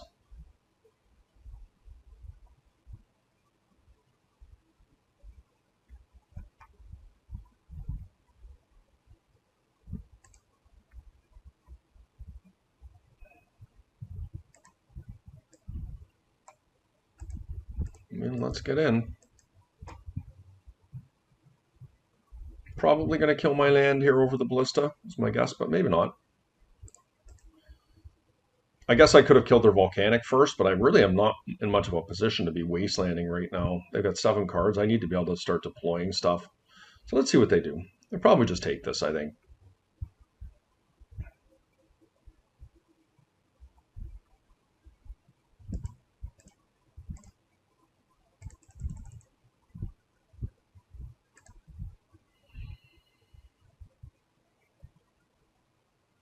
This is a Herx for sure.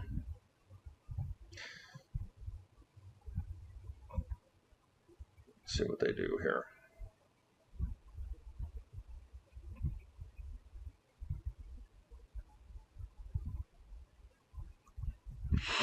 Yep.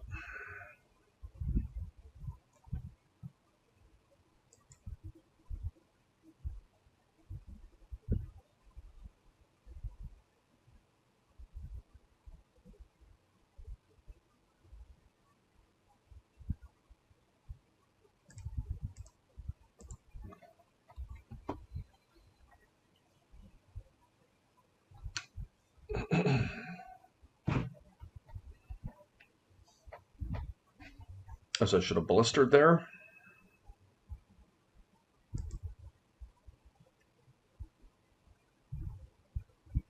Knowing I was going to discard, that was a little bit sloppy on my end, but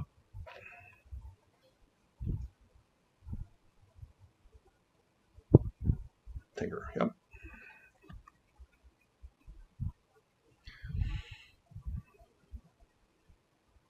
Wish I didn't discard that Stone Coil now, because if it's a Sphinx, could be in some trouble.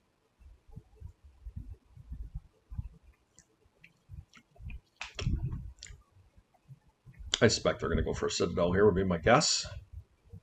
It is Sphinx, okay.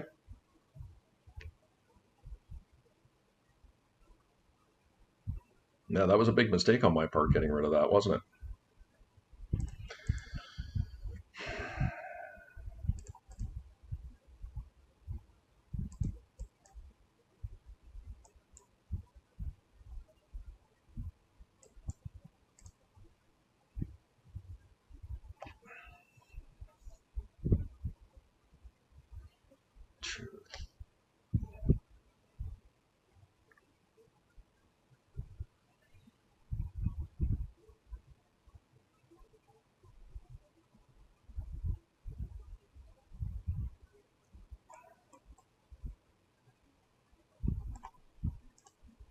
I don't want to take any hits from that thing. I would like to make it so that it's not profitable for them to attack into it, but it just is what it is. Okay, I mean, look, my opponent's got a whole bunch of cards. Maybe they can deal with the Stone Coil, I'm not sure.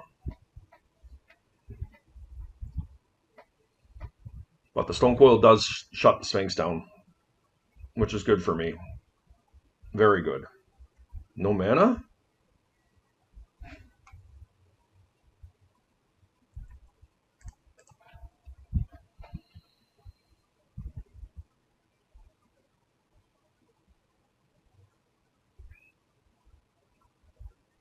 I'm going to resolve a big Ballista here.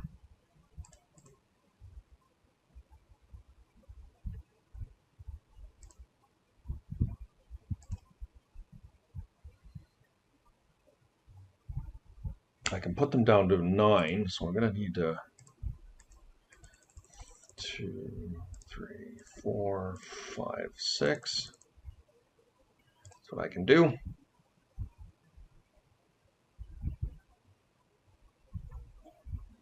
A Ravager ends this. And they're currently unable to Herx me here. Okay, that's good for me. Like, I have a chance here. I'm going to need a bit of help, but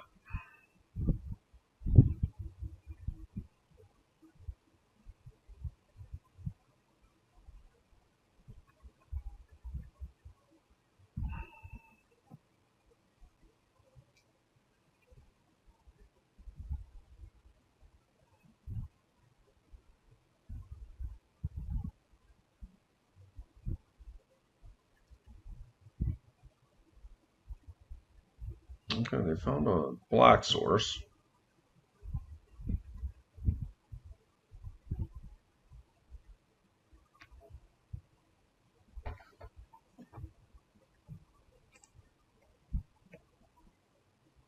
It's a good draw. Try and keep them pinned down a bit here.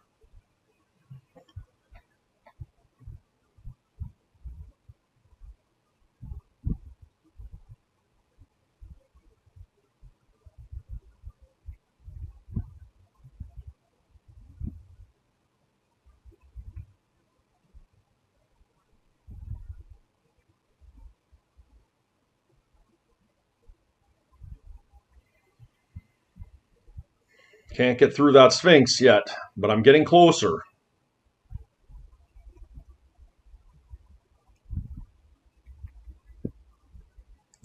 I'm going to do it now. Put the counters on it so they can't do it in response with a red source if they find it.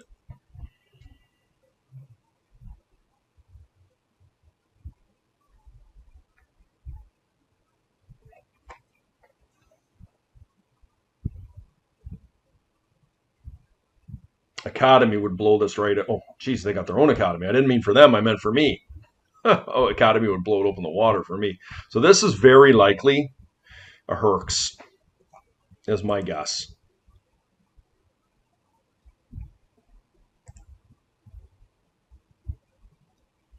That is not bad either.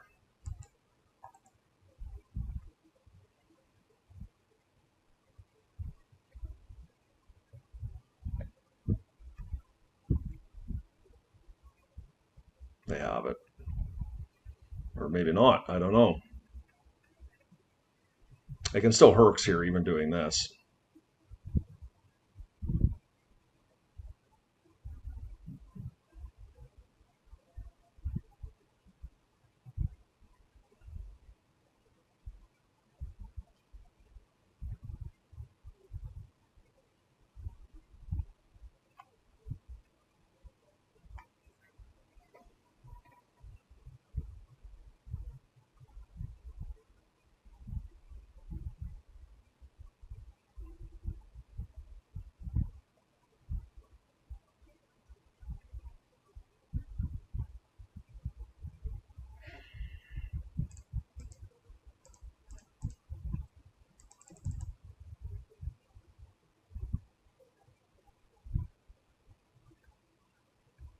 Next turn, I can attack through the Sphinx with the Ballista if they don't have it.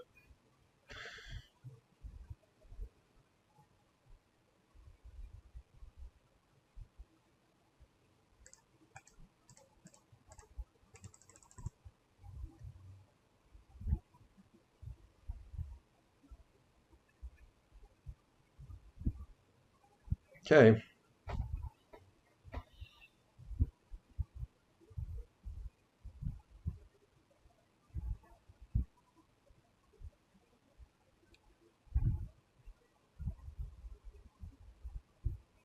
So this is likely an Abrade.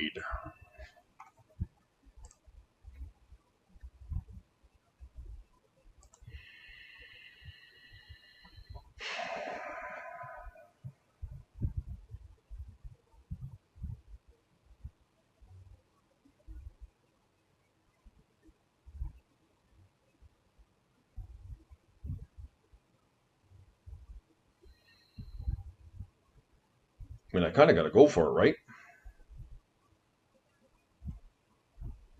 Forces a chump block here, but I get to sit and hold this thing back. Let's see.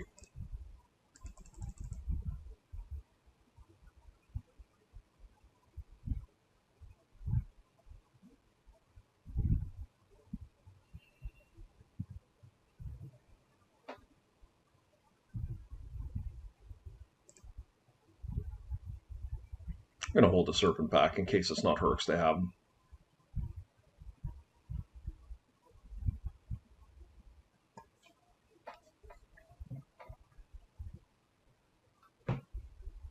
They got something.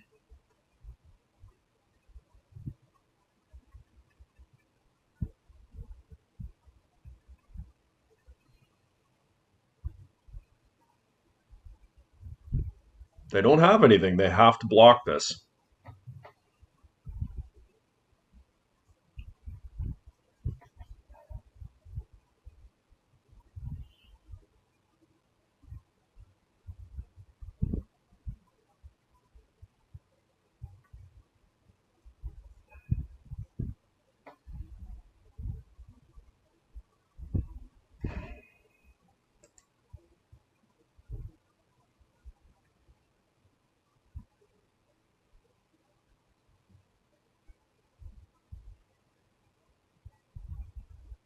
A lightning bolt could do it too.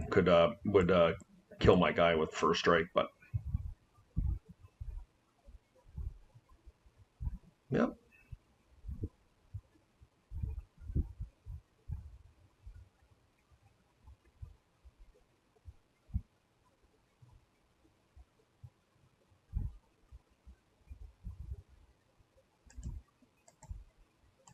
They have a Herx here. Nothing I can do about it though.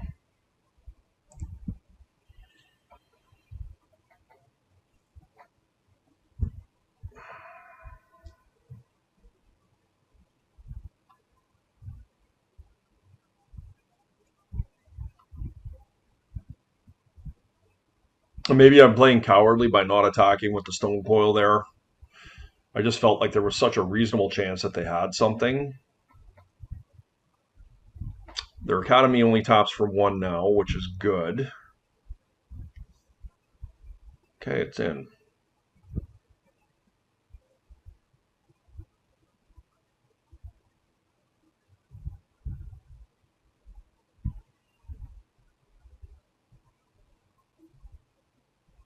Okay. I got to dodge a lightning bolt here because a lightning bolt will kill my ballista.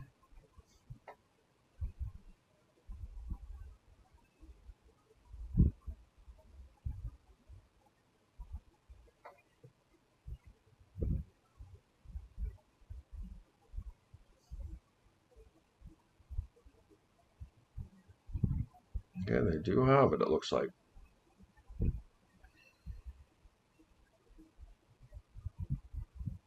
Yep.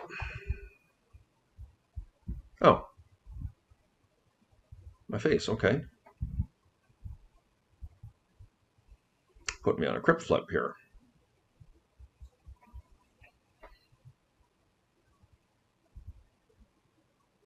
Okay, let's see if we can do anything here. We do want to win this flip, I'll tell you that right now, because they got a bolt in hand. That's the only reason you do that.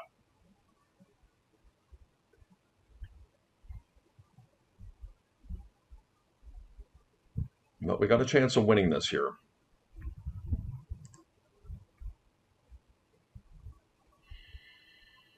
Another ballista. Let's see if they have a Hercules recall here. We're going in.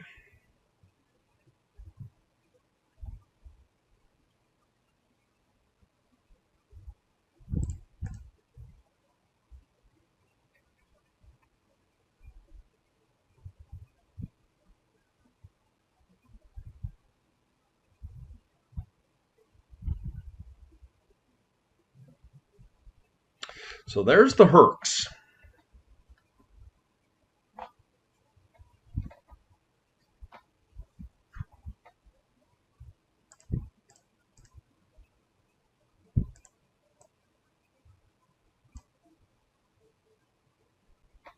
So I can deal him 7 damage here.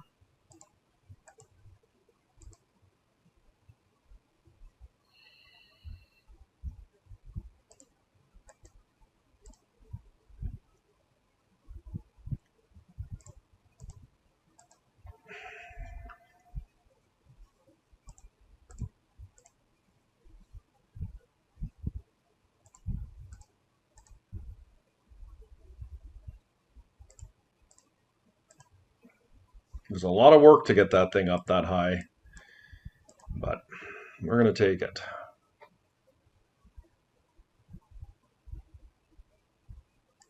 I'm going to keep the, because I have a second ballista, I'm still going to keep the other one around in case I can deal critical damage that way.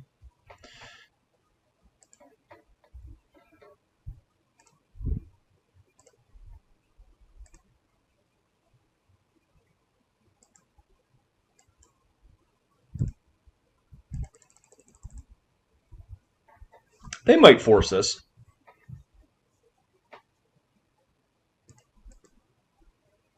I don't know if I want to play the crypt here.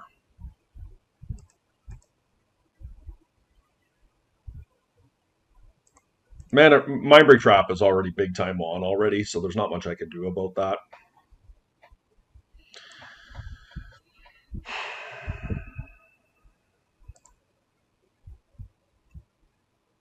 What a big snake.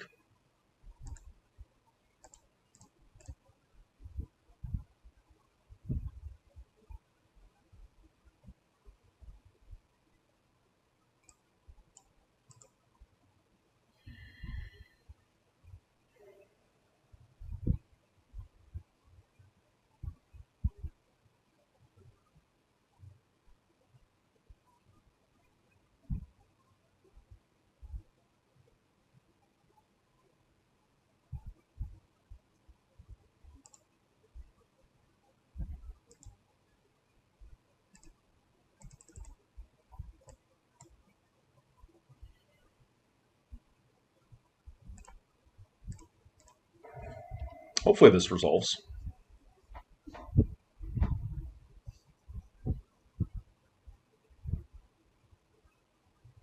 Okay, it does. That's fantastic.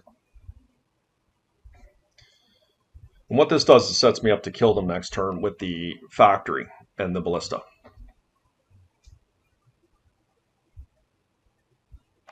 Okay. That turns their academy up. It's a free play to do.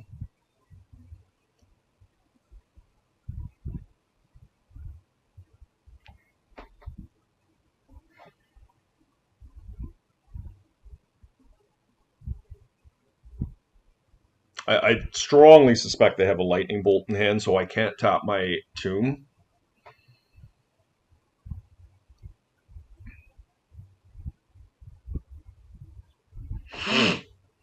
It's not a bad draw, to be perfectly honest.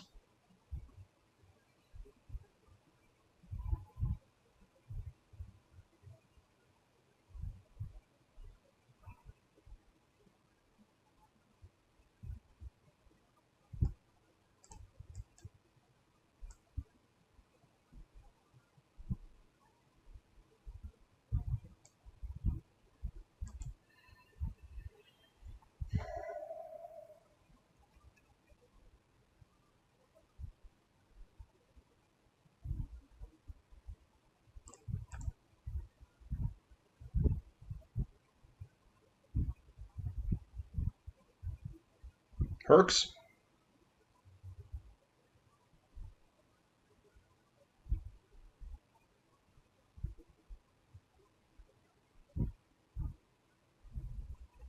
Okay, I mean, I trade with these.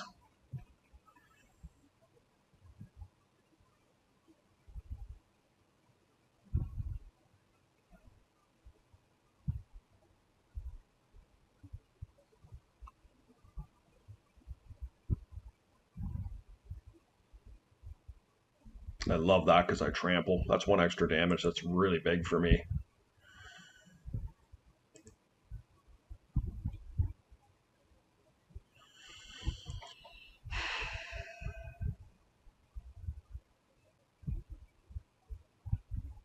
I can make a 3/3 ballista here.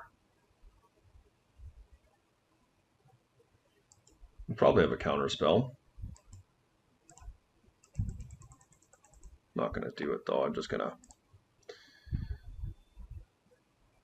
make it a 2/2.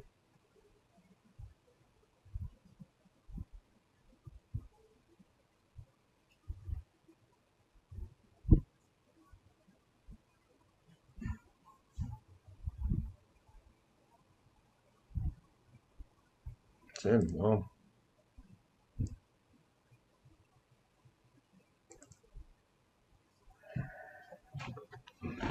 Okay.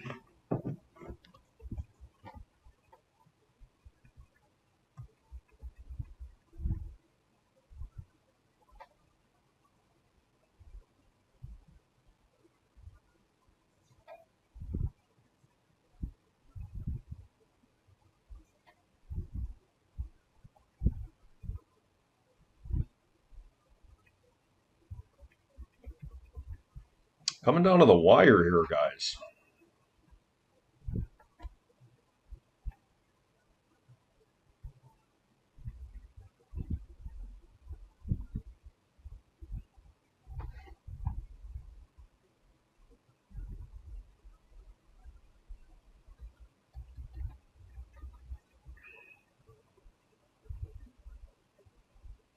Okay.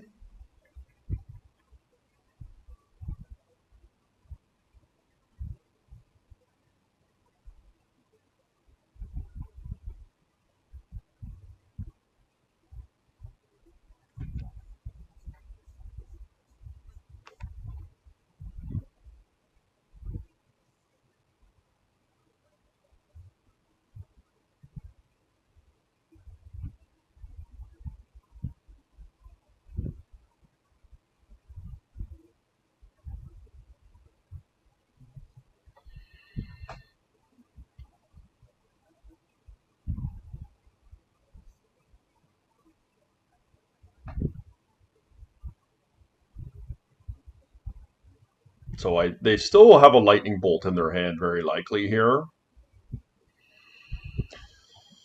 Don't think 3-ball really helps me.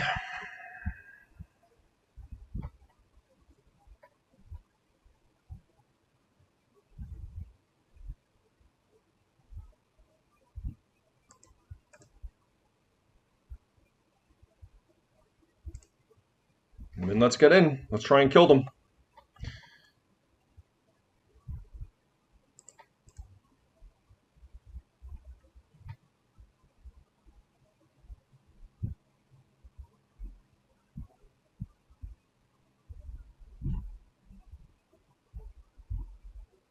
They have something here. Hull Breacher, Snapcaster Mage. Into Lightning Bolt. Okay.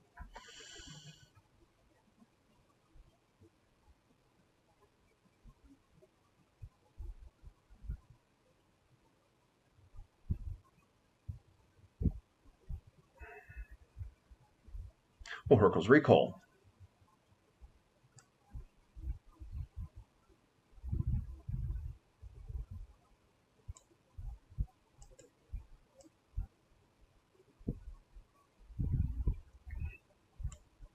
Okay.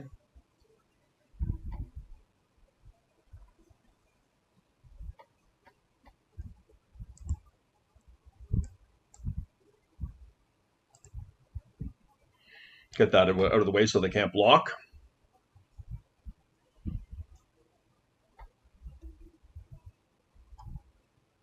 Now they are going to have an active Saga here.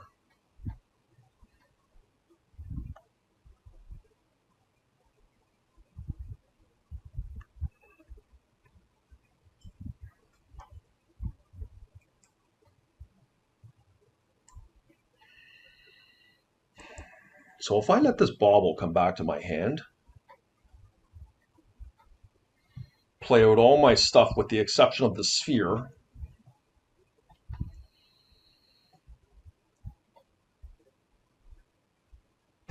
and I can cast a 3. Well, they have Bolt up.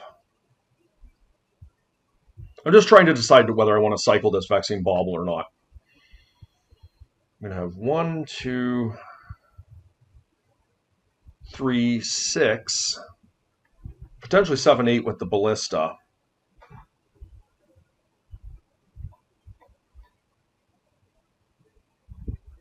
Four, 5, 6, 7. It's 3, 3, but I need to get around that Saga, but I kill them the next turn. I think I just need to keep playing my threat, so...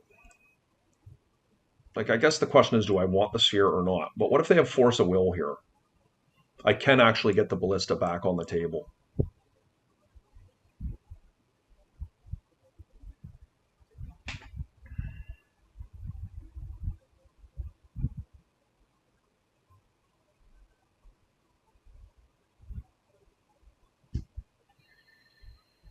This comes down, so it's 3, 1, 2, 3, 4, and then I can replay the sphere. Okay, I'm going to cycle the bauble.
If I make this a 1-1,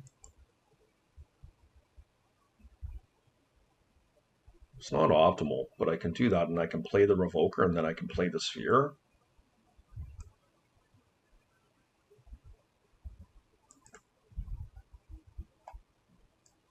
Actually, wait. So let's do this.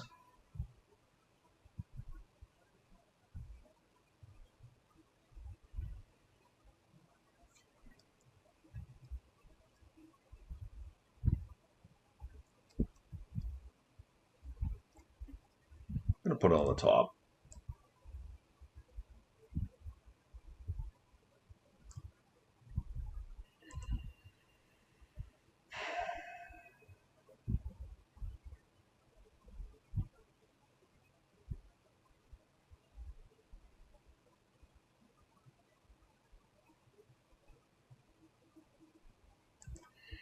Do it like this, and that way they cannot counter my ballista.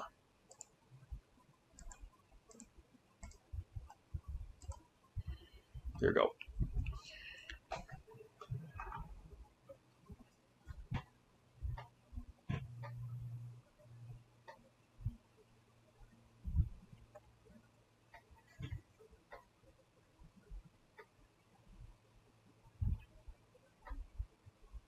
Okay, making it another mana.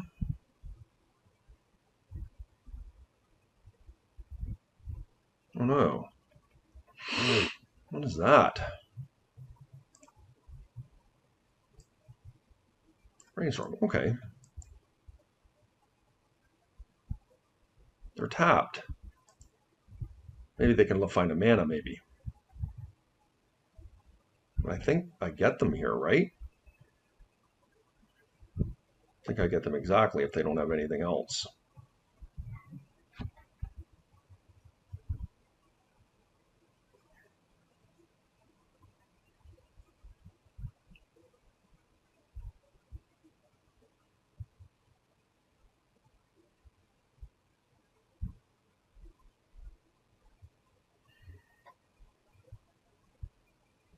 Okay, they're tapped out.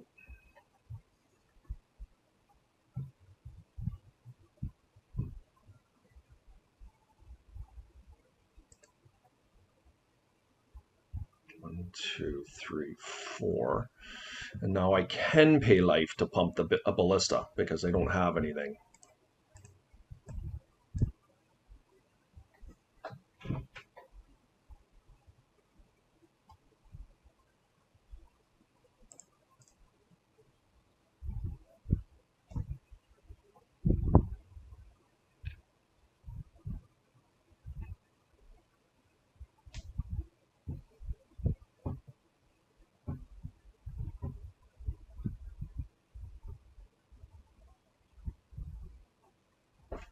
Four, five, right? I can pay 2 life here and just kill them. Okay. Do I need to pump here? I guess I can. There's no reason not to.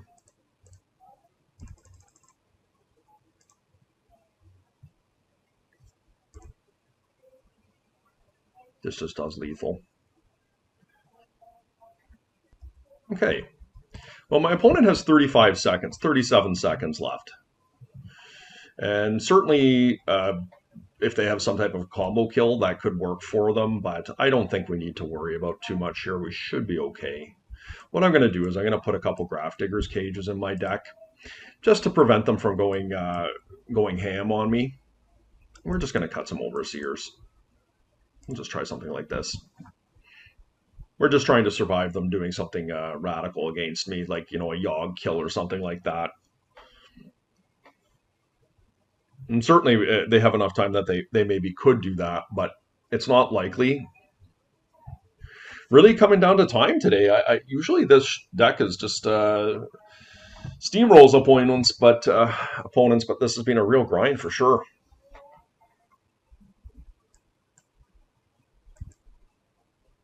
I've gone to time both the last rounds. Yeah, great hand. Yeah, they've conceded. They realize they can't do it in 30 seconds. Okay, guys. Didn't win the die roll here, but we have a solid hand. Not sure what we're playing against, but we're going to keep. Obviously, if we were on the plate, this would be a lot better. Opponent has mulled to 5. Is this bizarre? 4. Okay.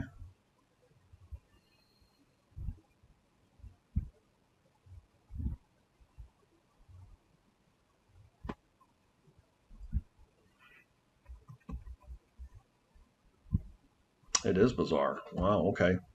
Oh, no play. Wow. So,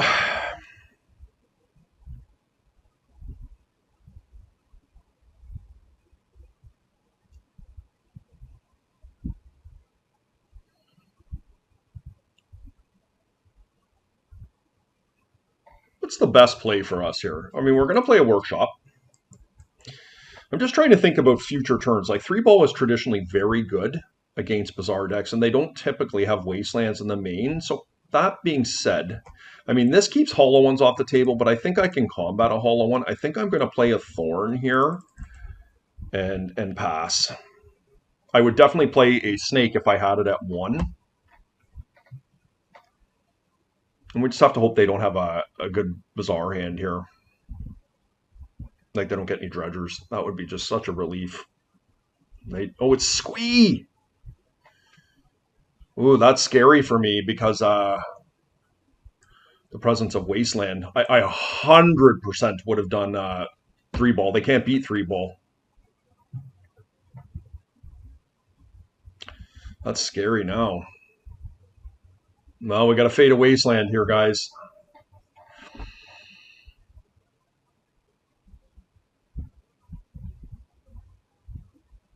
See if we can avenge our earlier loss. They didn't do it. Oh, so lucky.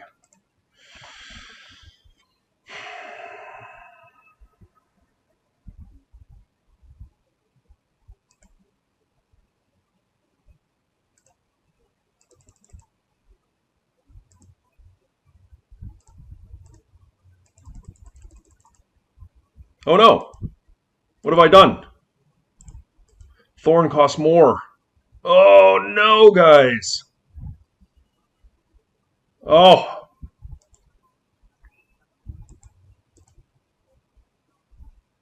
I very rarely make mistakes like that. Well, getting these guys in is pretty good. So obviously, this was really not ideal. But hopefully next turn we're going to get an opportunity to resolve it. We just hope they don't mess with our lands.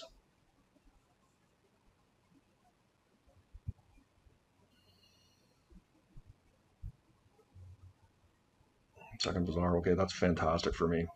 They can get a hollow one in here, but I can deal with that. Hopefully they don't find a vine either. Trigger their vine. That would suck.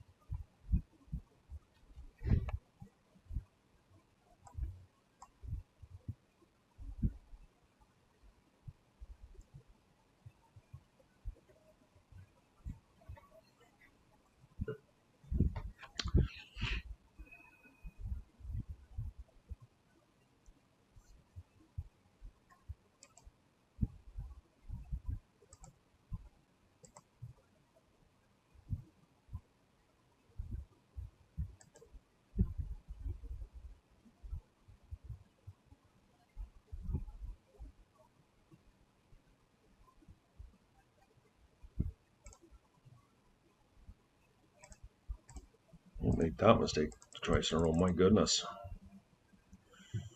Okay.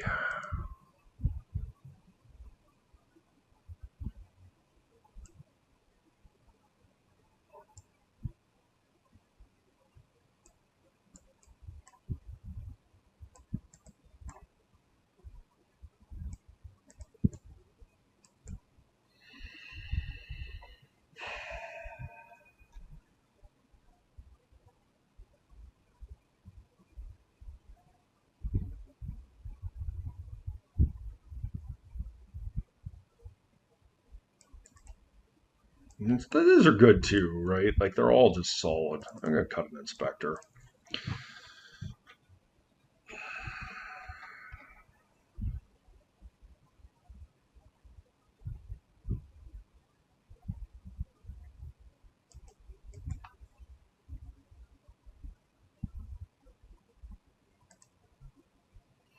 A little bit of an airy hand, but because they're mulligan low here, we just have to hope that the ley line is really going to not allow them to bail themselves out.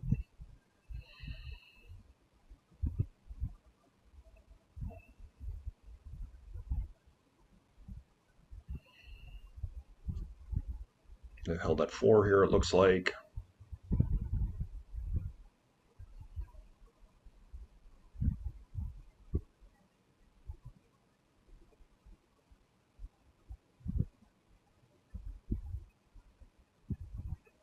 Oh, they powdered.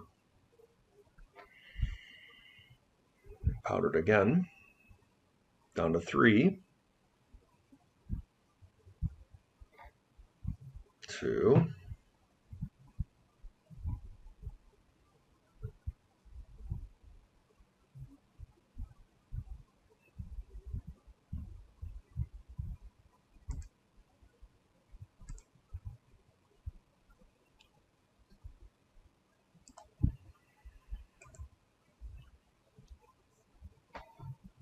No land. Okay, I got Vigor.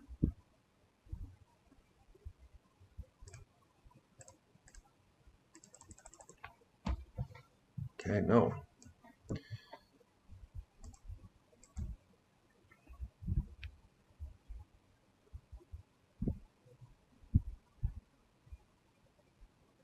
You take your breaks where you can get them against these type of decks, that's for sure. All right. Maybe we were going to close that out almost assuredly. Oh, a little bit of error there. Yeah, all right. That would have been a good one. A couple turns from now. But anyways, I feel a bit bad for my opponent there that they mulliganed very heavily both games down to 4 and respectively 2, and they were unable to play. But we take those guys. See you next round. Okay, guys, here we are in round 6. We've won the die roll. My opponent has results playing dredge. This is an interesting hand.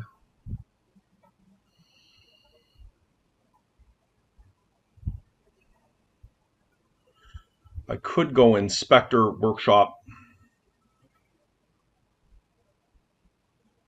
cast a 2/2 Hangarback, double Ravager. But is that enough? It does remove bridges.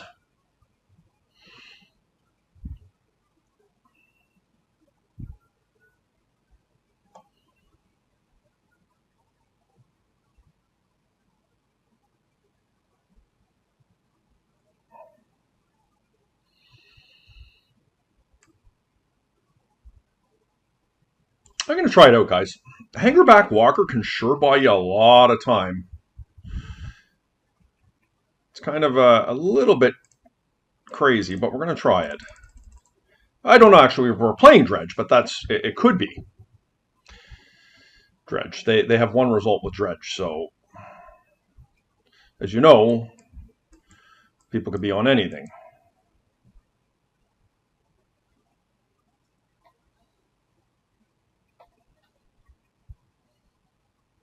It is bizarre. Okay.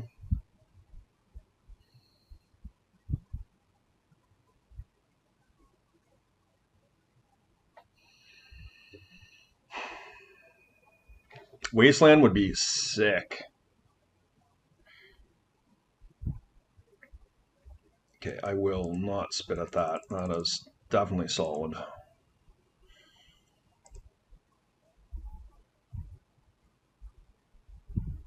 Okay, they have a Force of Will in hand.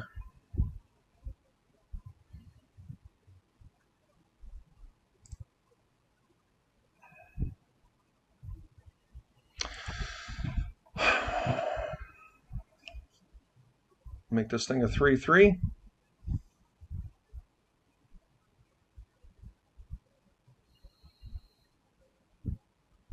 Next turn, it can be a much bigger.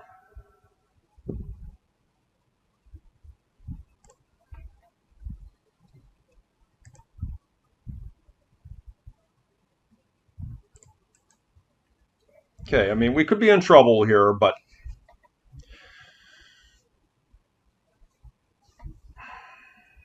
as I say, this Hangarback Walker, if it resolves, can do a lot of damage. Now, I do need my opponent to not have a great turn. Okay, well, that was a pretty good turn for them, getting double chill. But they didn't... I guess they're going to get some silver smolts here. And they did hit their best dredger and troll. So we're going to have to really, really lean on this Hangarback Walker, and we are looking to find a walking ballista. That is our way to win this game, I think.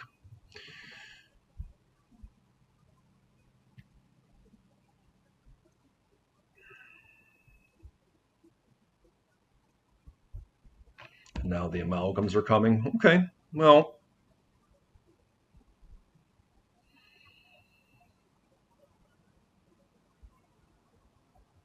They have bridges? No. I will take this hit.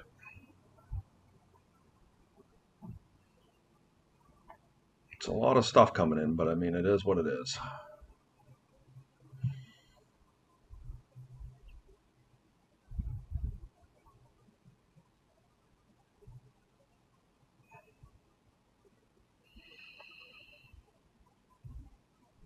We need a ballista. Okay, Ravager's not bad.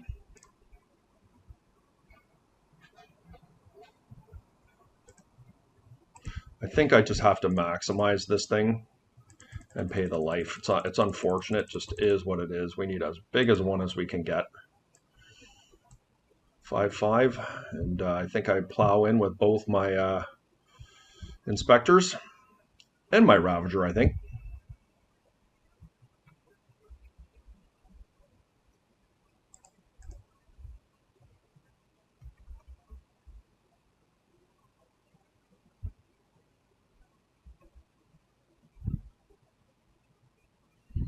Nice.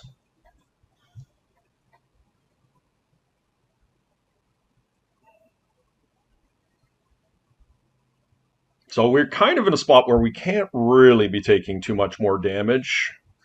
So I may be put in a spot here where I have to sacrifice my Hangarback now. Especially because they're just gaining so much life here.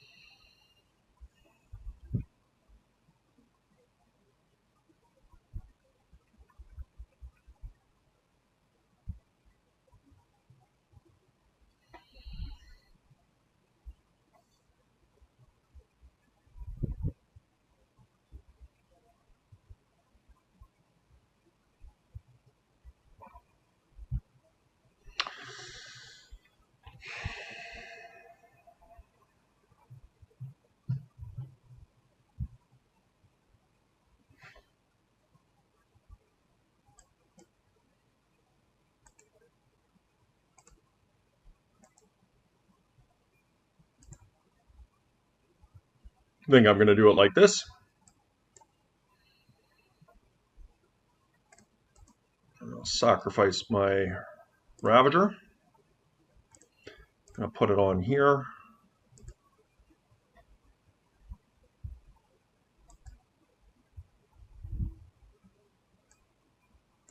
And here we go.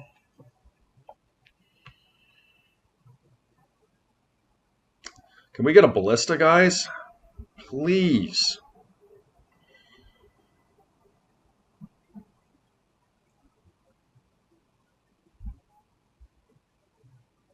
Yeah, so they'll have 2 amalgams next turn. So I'm kind of penciled in here to finding a way out of this sooner than later here. They've gone through 3 chills? 3 chills. And are there any in the yard? I do not see any in the yard. So they've got 2 Icarids coming next turn. So it's quite an army coming. Walking ballista. Ooh, Overseer was a strong one.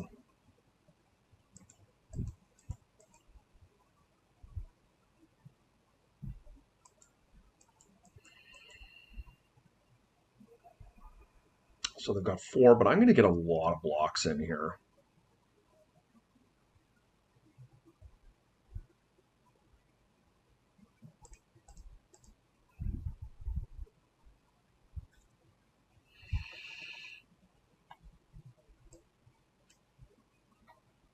I think I do just sacrifice the Hangarback now. I don't think it... I guess I'll see if they block. But we may as well get extra damage in. I am going to be sacrificing the Hangarback, so... I'm not going to pump because I just value the life more here. I don't want to pay 2 life for an extra guy.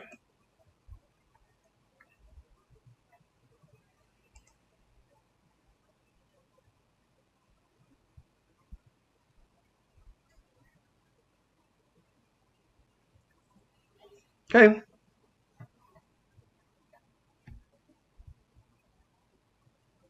One more comes in. So I'm going to have to get in front of almost all of these.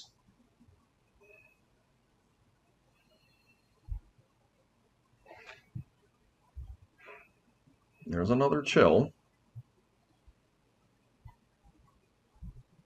Down to 12 cards. So that's all the chills. So I just can't really take any more hits.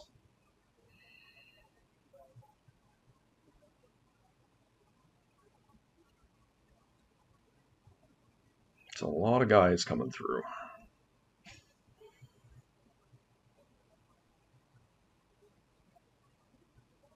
Six cards.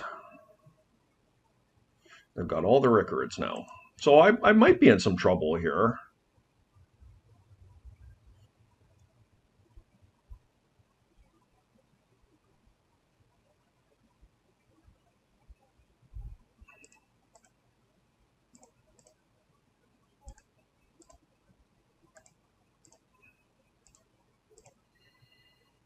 How good is this Hangarback being?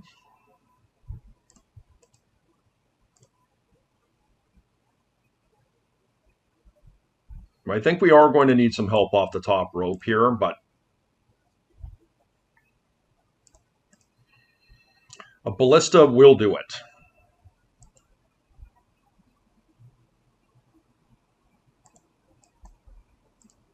I think we need at least one more creature. Yeah, we do.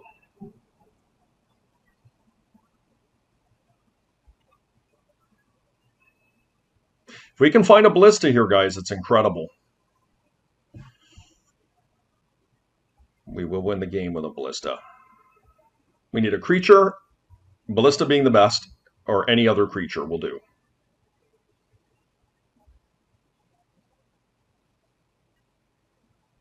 Oh my god.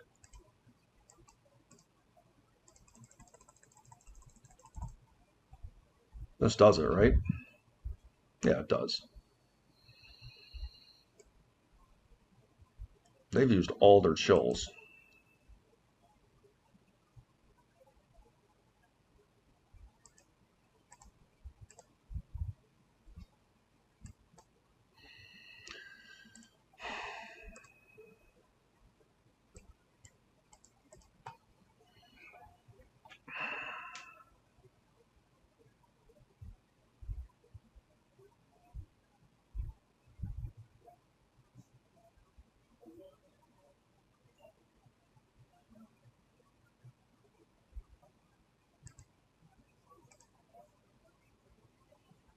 They have no bridges, right? We better double check. No.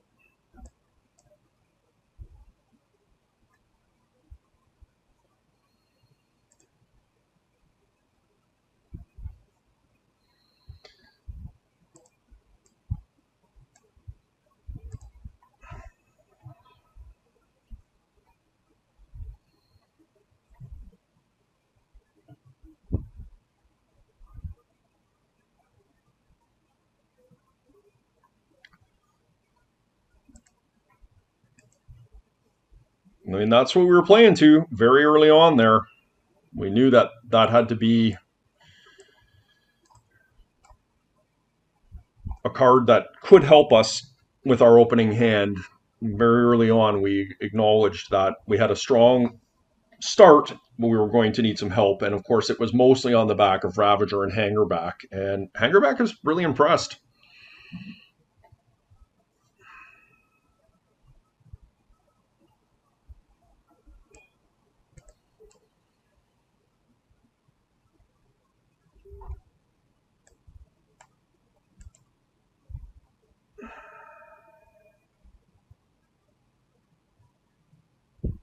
So we need to cut 4 cards, guys. My inclination is probably Inspector should go.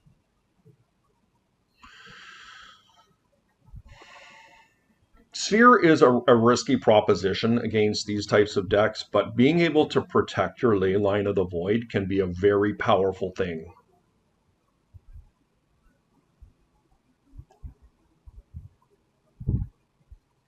Vexing Bauble shuts off Force of Vigor and forces. Steel Overseer can close a gap very quickly. These all, like our 2-drops, Stone Coil can just chump. All right. Yep, it's a really nice looking hand. We have our best card in Leyline.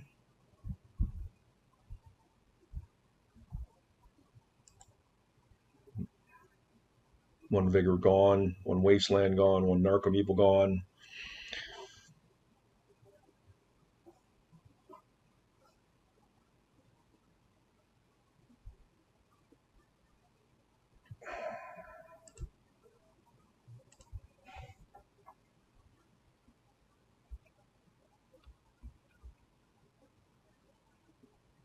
So let's fade hollow ones here.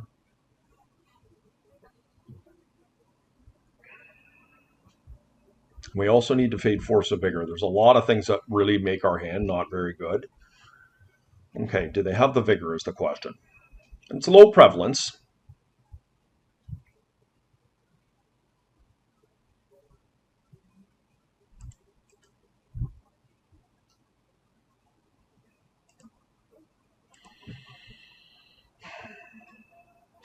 I could go Overseer. See, Lodestone Golem shuts off Force of Vigor. That's the true selling point, and I think I'm going to do that. If they have a Force of Will here, it's a bit of a bummer, but I think it's okay. This is just a much stronger play if they don't have it. It's in.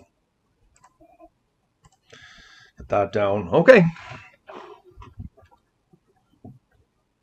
All right. Got there, guys. All right, Ravager Shops off to the top 8, guys. Very exciting. I felt like this deck just has performed really well today, so we're going to take that. See ya in the quarters. Okay, guys, here we are in the quarterfinals. We've run into Zeo Francone. Got a Luris. We did not win the die roll, but I think this hand is pretty good. Or pretty good is probably an overstatement. It's reasonable. I'm going to keep this.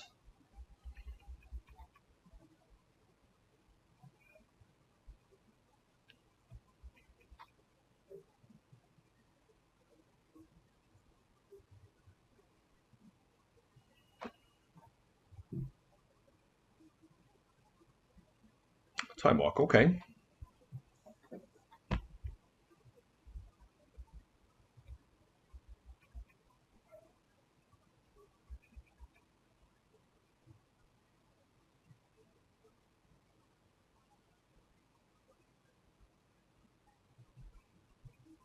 Ancestral Recall, okay.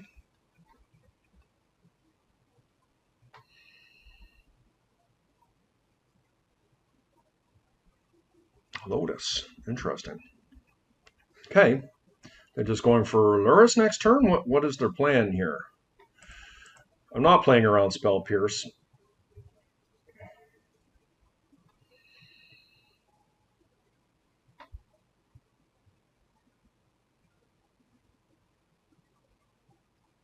I think this time I'm going to play around Spell Pierce because at least I can drop a sphere here. Okay, well, I think we get a Revoker in now. Look, if they have a Bowmaster, and they want to sack their Lotus to do it, it's fair. And so that's what they have. And I'm going to put this on Mox Jet.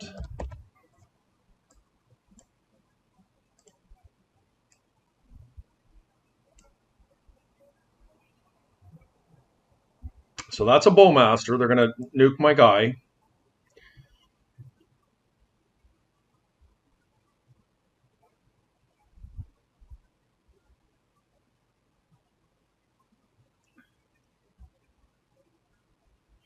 Okay, double Bowmaster. So this is not the worst for me.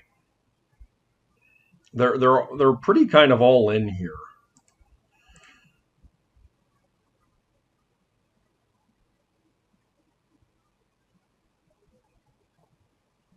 The Sphere's a bit risky, but I just think I have to do it.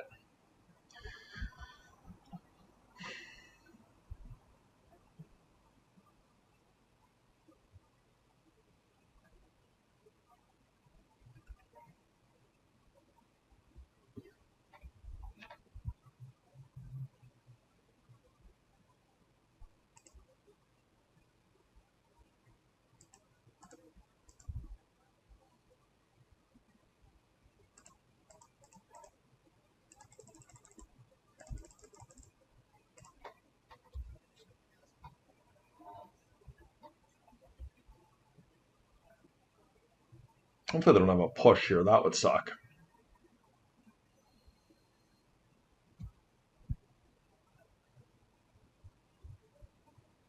Yep. Blocking. They can't cast a Bowmaster here.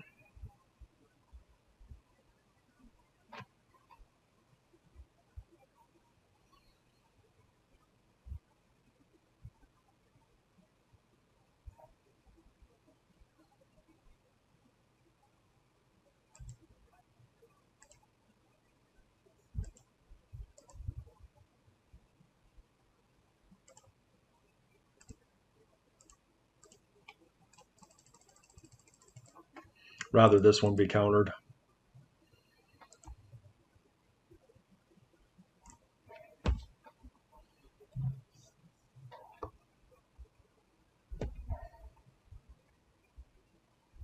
Okay.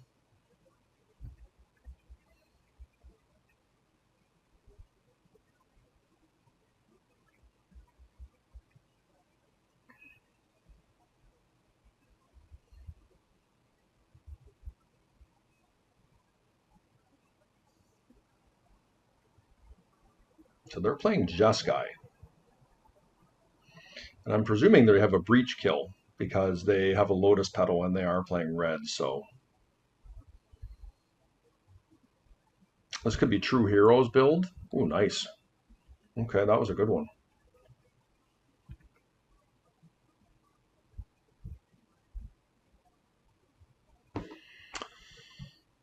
Well,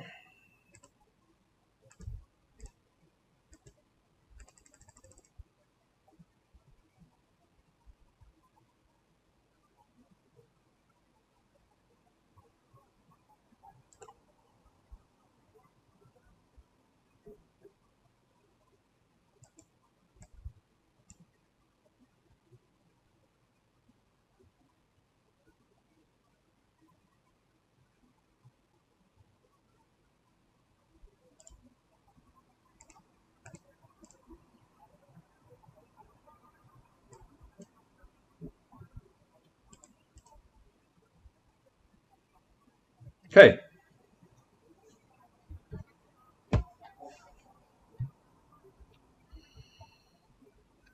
Okay.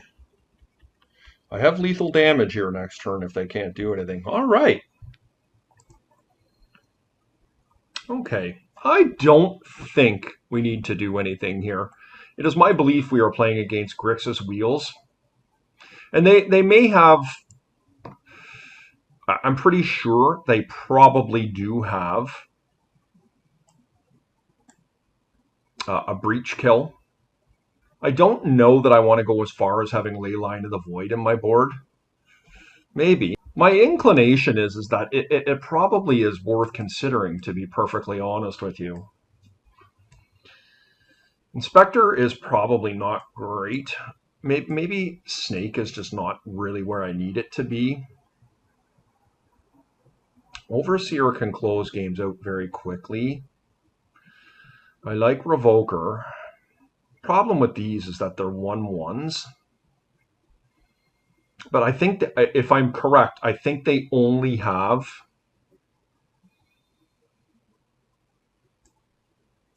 I think I'm going to do something like this. Let's try this. Guys, I'm going on a gut call here. I believe they're playing True Heroes Grixis Wheels deck. And having Leyline of the Void is very powerful against these types of decks that are more focused on trying to combo you out. Yeah, and this is a really strong hand.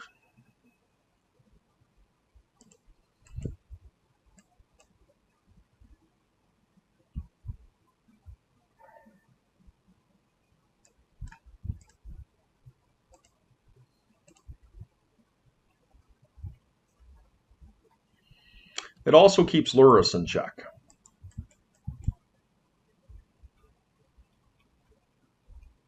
I'm really hoping to find a land off the top. A Mishra's Workshop would be divine here if we could get one. Skull Clamp. I think that shuts off Skull Clamp, right? The Leyline?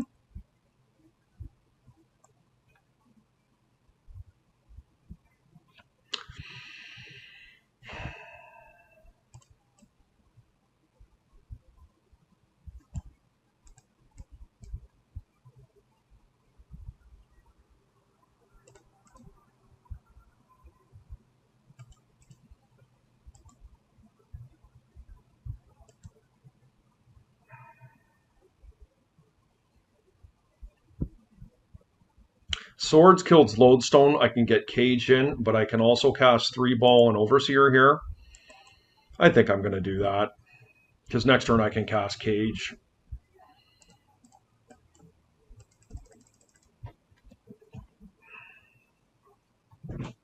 I do have Force. Okay.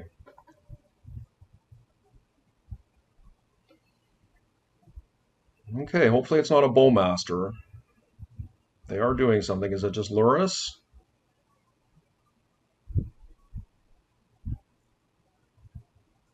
Okay, it's Lurrus. Ooh, close. Gonna do it now. So we're out of range of Bowmaster, and any land really does allow us to take off here. I acknowledge Lurrus is a solid here, but so is Ponder for that matter.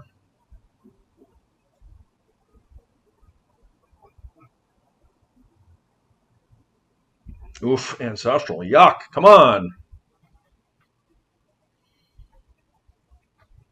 Lurrus? Lotus. Wow.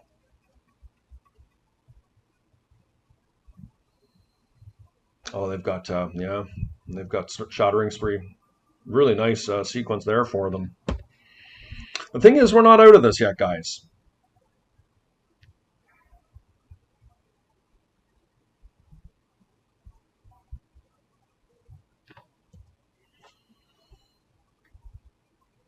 They're down to Lurrus in hand here, or whatever they draw, so I mean, they can definitely go off quickly here.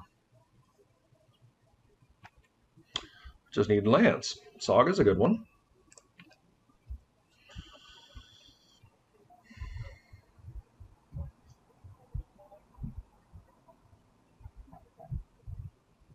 Ragavan. Wow. Okay. It's actually kind of scary because they have enough mana to be able to take something off top of my deck.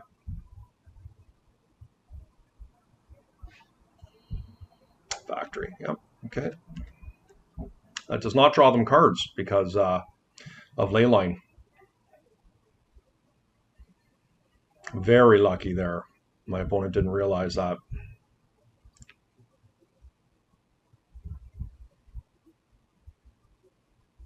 Damn. Well, I mean, I'd really like to set that at 1. I think it's going to be very powerful if I can. Let's just fade a Wasteland here. Give them a counterspell or something. I'll go get a Soul Ring.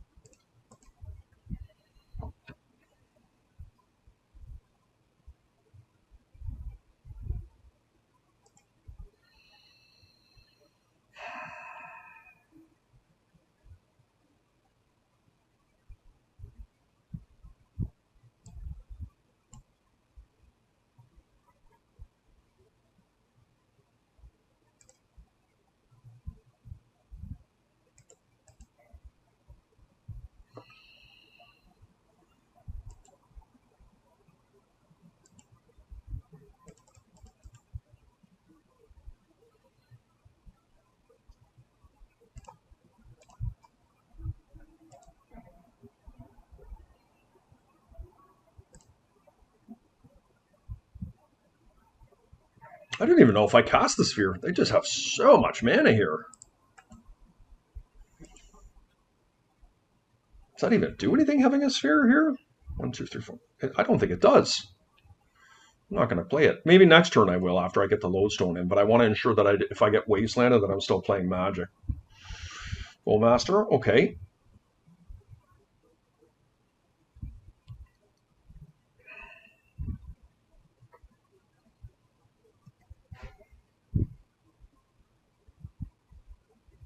Didn't attack, nice.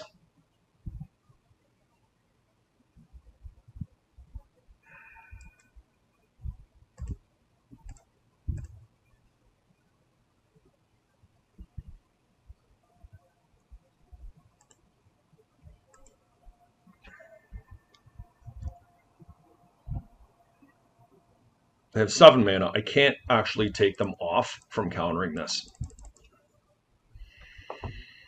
From a hardcast Force of Will.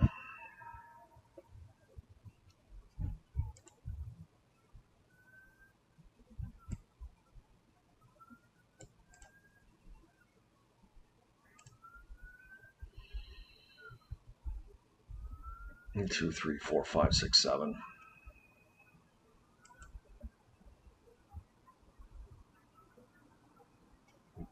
I am going to cast this, and the reason here's the reason, is Lauren Revealed. I don't want them hard casting a Lauren Revealed here, and I acknowledge that this is really awkward. Okay, they have negation. And I think I'm okay with this.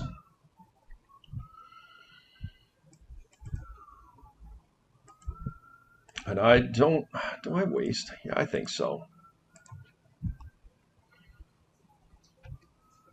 Now, my question is do I attack in here? They're going to trade here. So I don't think I do yet. Like a big Ballista really changes this game here in a really big way.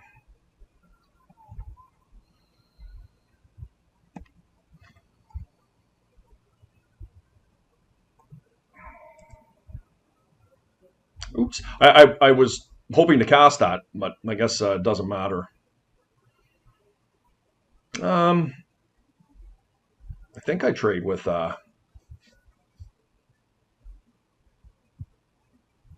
yeah.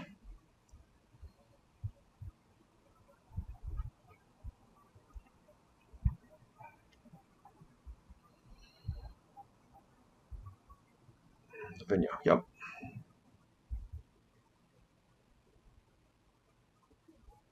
It's not good against the creature side of my deck, which the majority of my deck is creatures.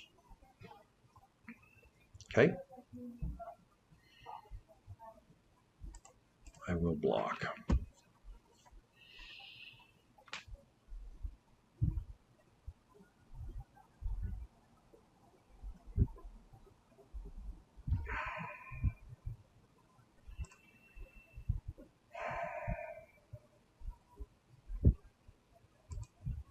Don't feel like I need to Wasteland right now.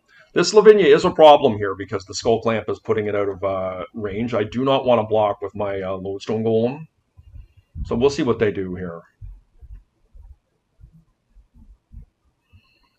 And next turn I have to block it. and then I go to 2. I'm going to draw one more time. I feel like I have some really good draws in my deck. There's just so many creatures, guys. All right, we've lost the ability to do that. I think I'm still not wastelanding. I just have so many good spells.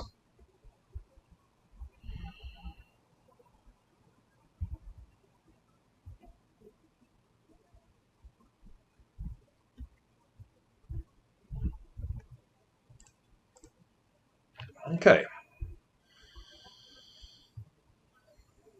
That is good. It trades.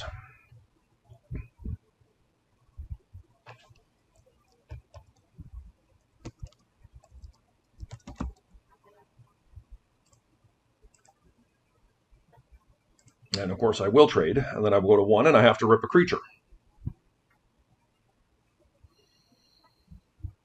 We are still in this game here, guys. Like, if my opponent doesn't find anything, we are still very live to take over this game.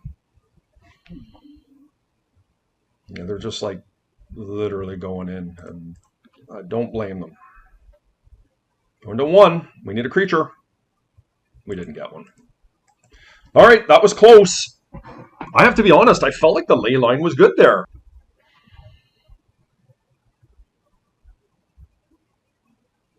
All right, taking it right back in.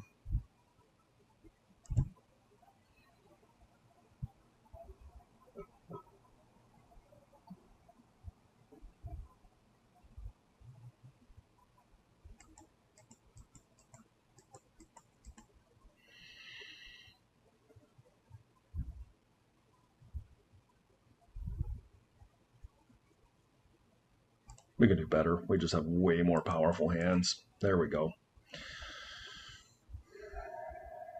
What do we want to put back here?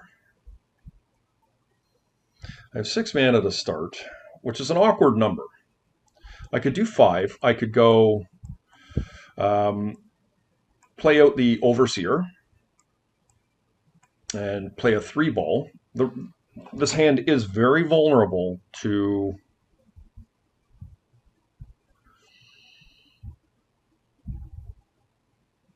a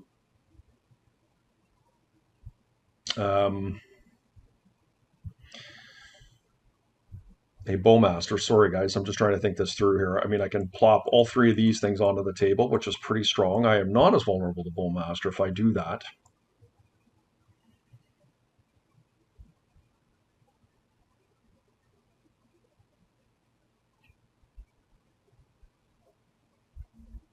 Part of me wonders if I just do that, you know. The thing is that if 3-ball resolves, it is incredibly powerful. And my opponent will be playing Fair Magic.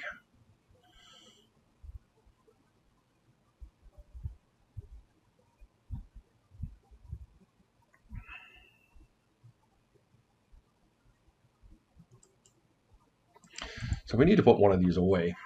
I forgot about that.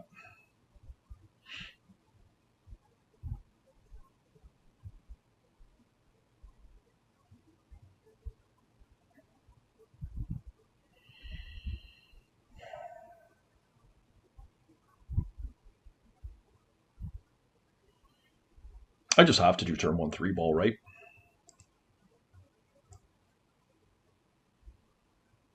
Yep. Look, they're going to have it.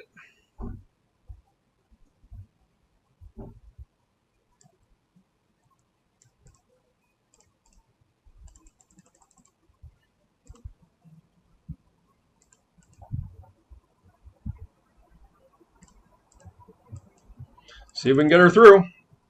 It's a winner if it is. It did get through. Awesome. Wasteland me, please. Oh, that's so huge.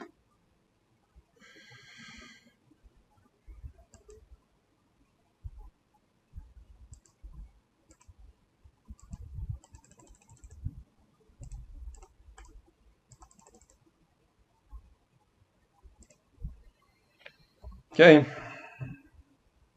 We need some help here, but we're off to a really good start. Wasteland, creature.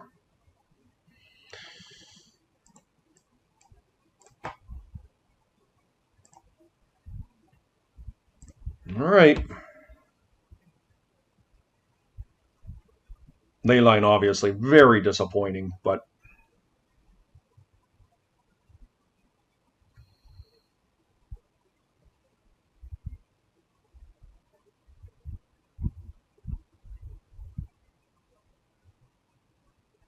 well, that's good news for me. Hopefully, they don't find a wasteland. I don't know if they're playing wasteland, but yeah, if this is True Heroes list, then they're probably not.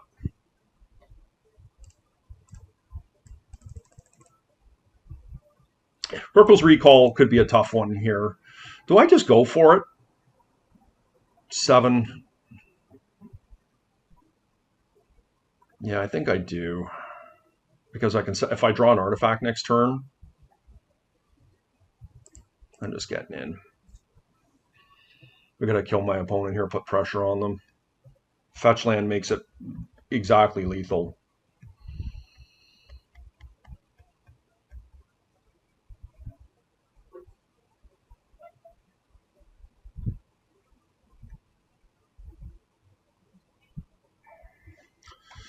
Okay.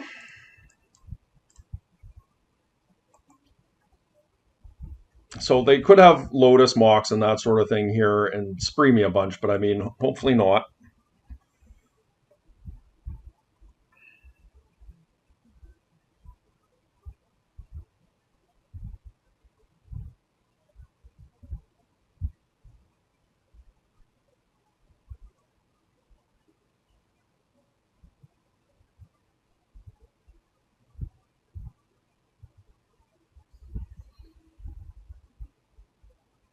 Okay, they didn't shuffle.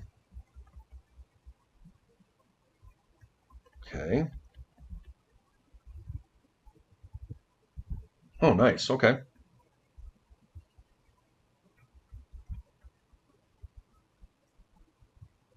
I think we still have lethal here.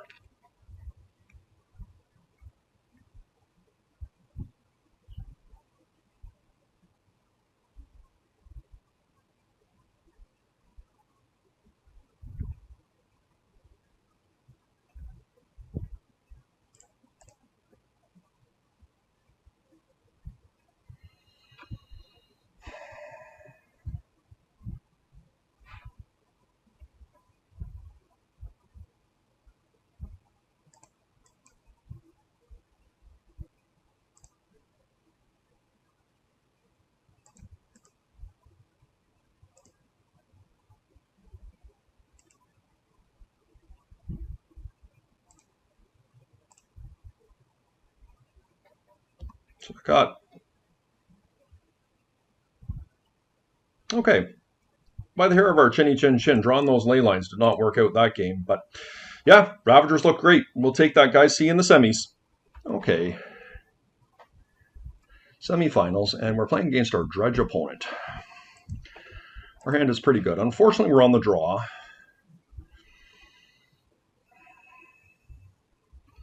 They kept their 7.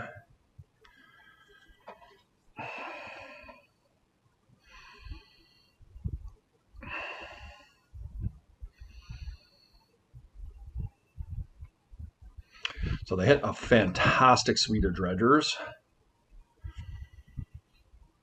Academy was actually a really decent draw. Okay.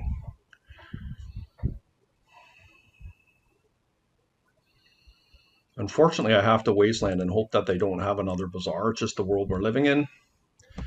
I think I am going to play out my Mox because Grief is just too hard for me to beat without that Mox.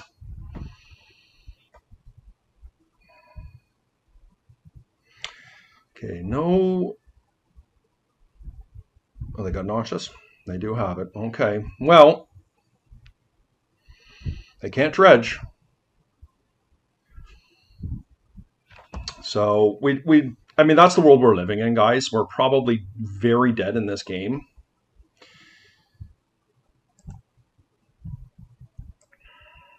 But I really liked our hand, and sometimes it's just the byproduct of being on the draw against these decks, right? If we were able to lead on, a Hangarback Walker and a Sphere, then this doesn't happen.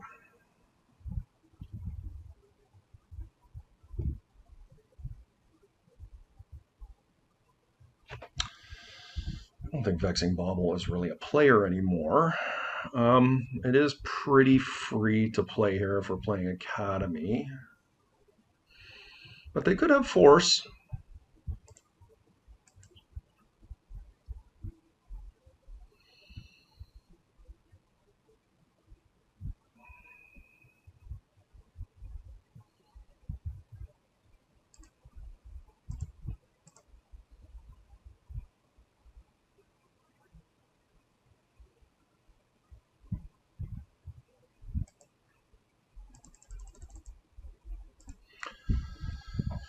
Unfortunately, it's an awkwardly sized creature, but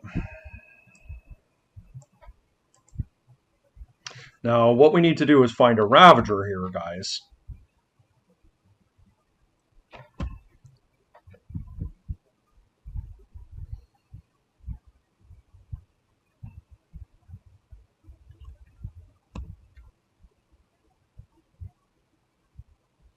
Okay, they got Icarids now.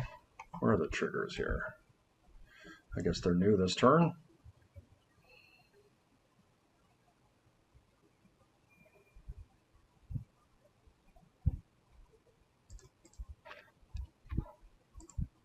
Two Chills is gone.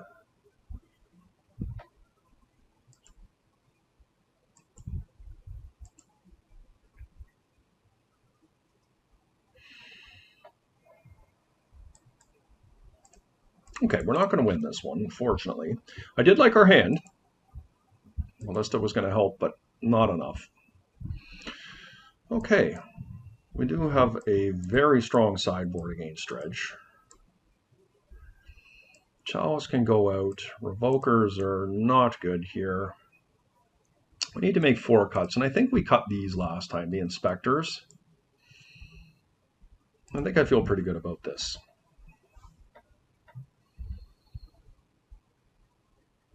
And so we are looking for a ley line.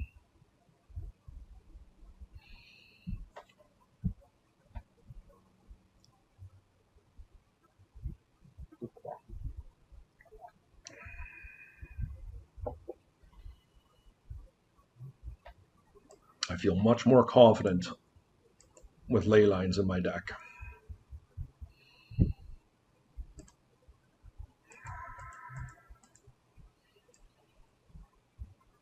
Yep.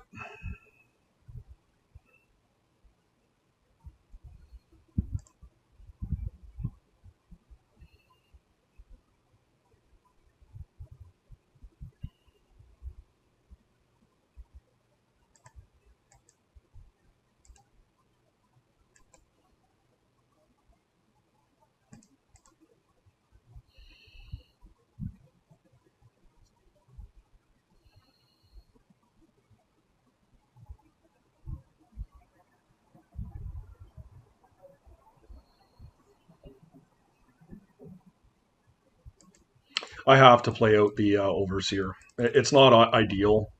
I was thinking about playing Sphere into Needle and forcing them to not be able to play, but the truth of the matter is that it's just too risky.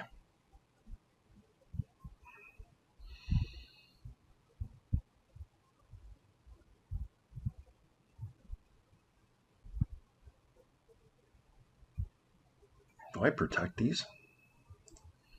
I think I do. I think I let them have the. Bazaar for a turn, and if I have to deal with a hollow one, so be it.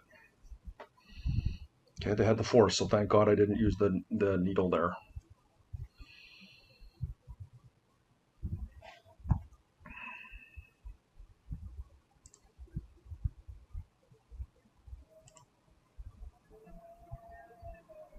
Okay, no hollow one. We really do need a wasteland here, would be big game. Okay, I mean, if we get this resolved, I think we're in fantastic shape.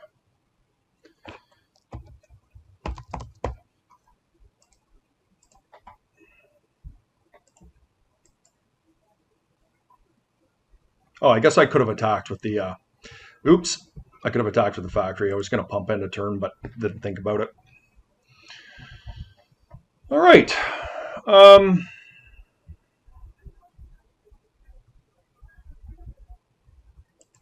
I just think we're set up really nicely here. So one thing is essential is that we have a ley line of the void here. And we did find one in our 7, so that's fantastic.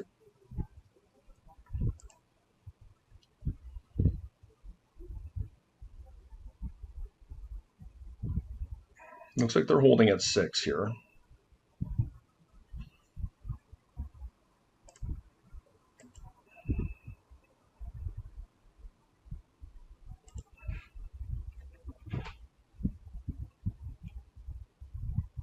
So they do have the Vigor by the looks of it.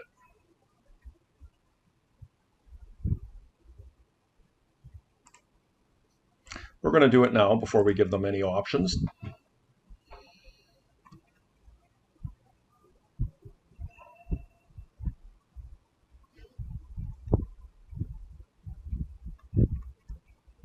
This is good for me, I think. As long as I don't find a counter spell, I think we should be decent here.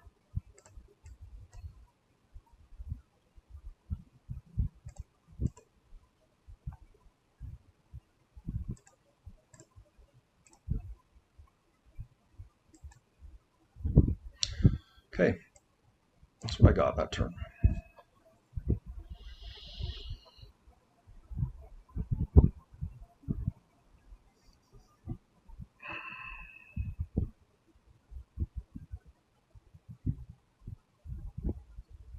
And they're dredging. Interesting. Maybe they have a green card in their hand. Or Vigor. They're just looking for a green card. Oh, that was a good draw.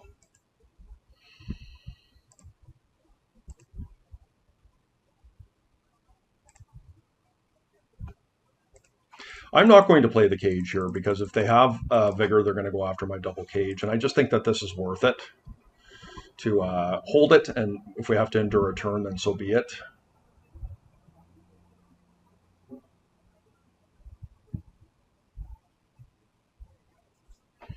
If I find a sphere, I think we probably got it.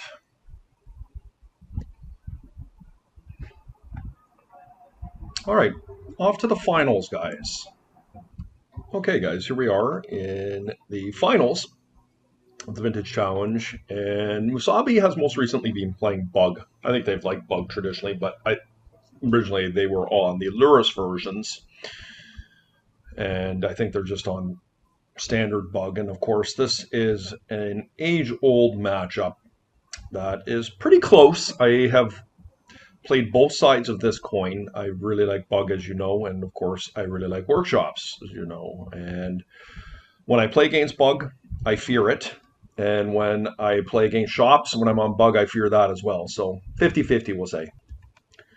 Okay, guys, anticlimactic finish. I ended up splitting the challenge. I've got a brisket on the smoker, and I need to attend to that. And I'm actually quite grateful that we ended up not having to play it out as other obligations are calling. But long and short of it, this is a really great day. We ended up having a really strong run. I feel like this deck performed incredibly well. I mean, Ravager, Overseer, Ballista, even that Hangarback Walker was pretty awesome a couple times. Certainly in the league I played the other day, I ended up destroying Dredge on Hangarback Walker and Ravager. But yeah, I honestly just don't think there's a whole lot else I would do here. Certainly in the main, it felt very well balanced. I would like to go back up to that second Hangarback that I subbed in for the Lodestone, but not sure what I would do to cut there to accommodate that. Sideboard, really funny. I was feeling quite techie doing the null elemental blast today, and I did not see one psychic frog. Not one. I never sideboarded this thing in at all. Pretty funny. Not sure if it's good, but I think it's something worth testing. And yeah, the rest of the sideboard felt absolutely fantastic, guys. And as always, appreciate you hanging out. Like, comment, subscribe. We're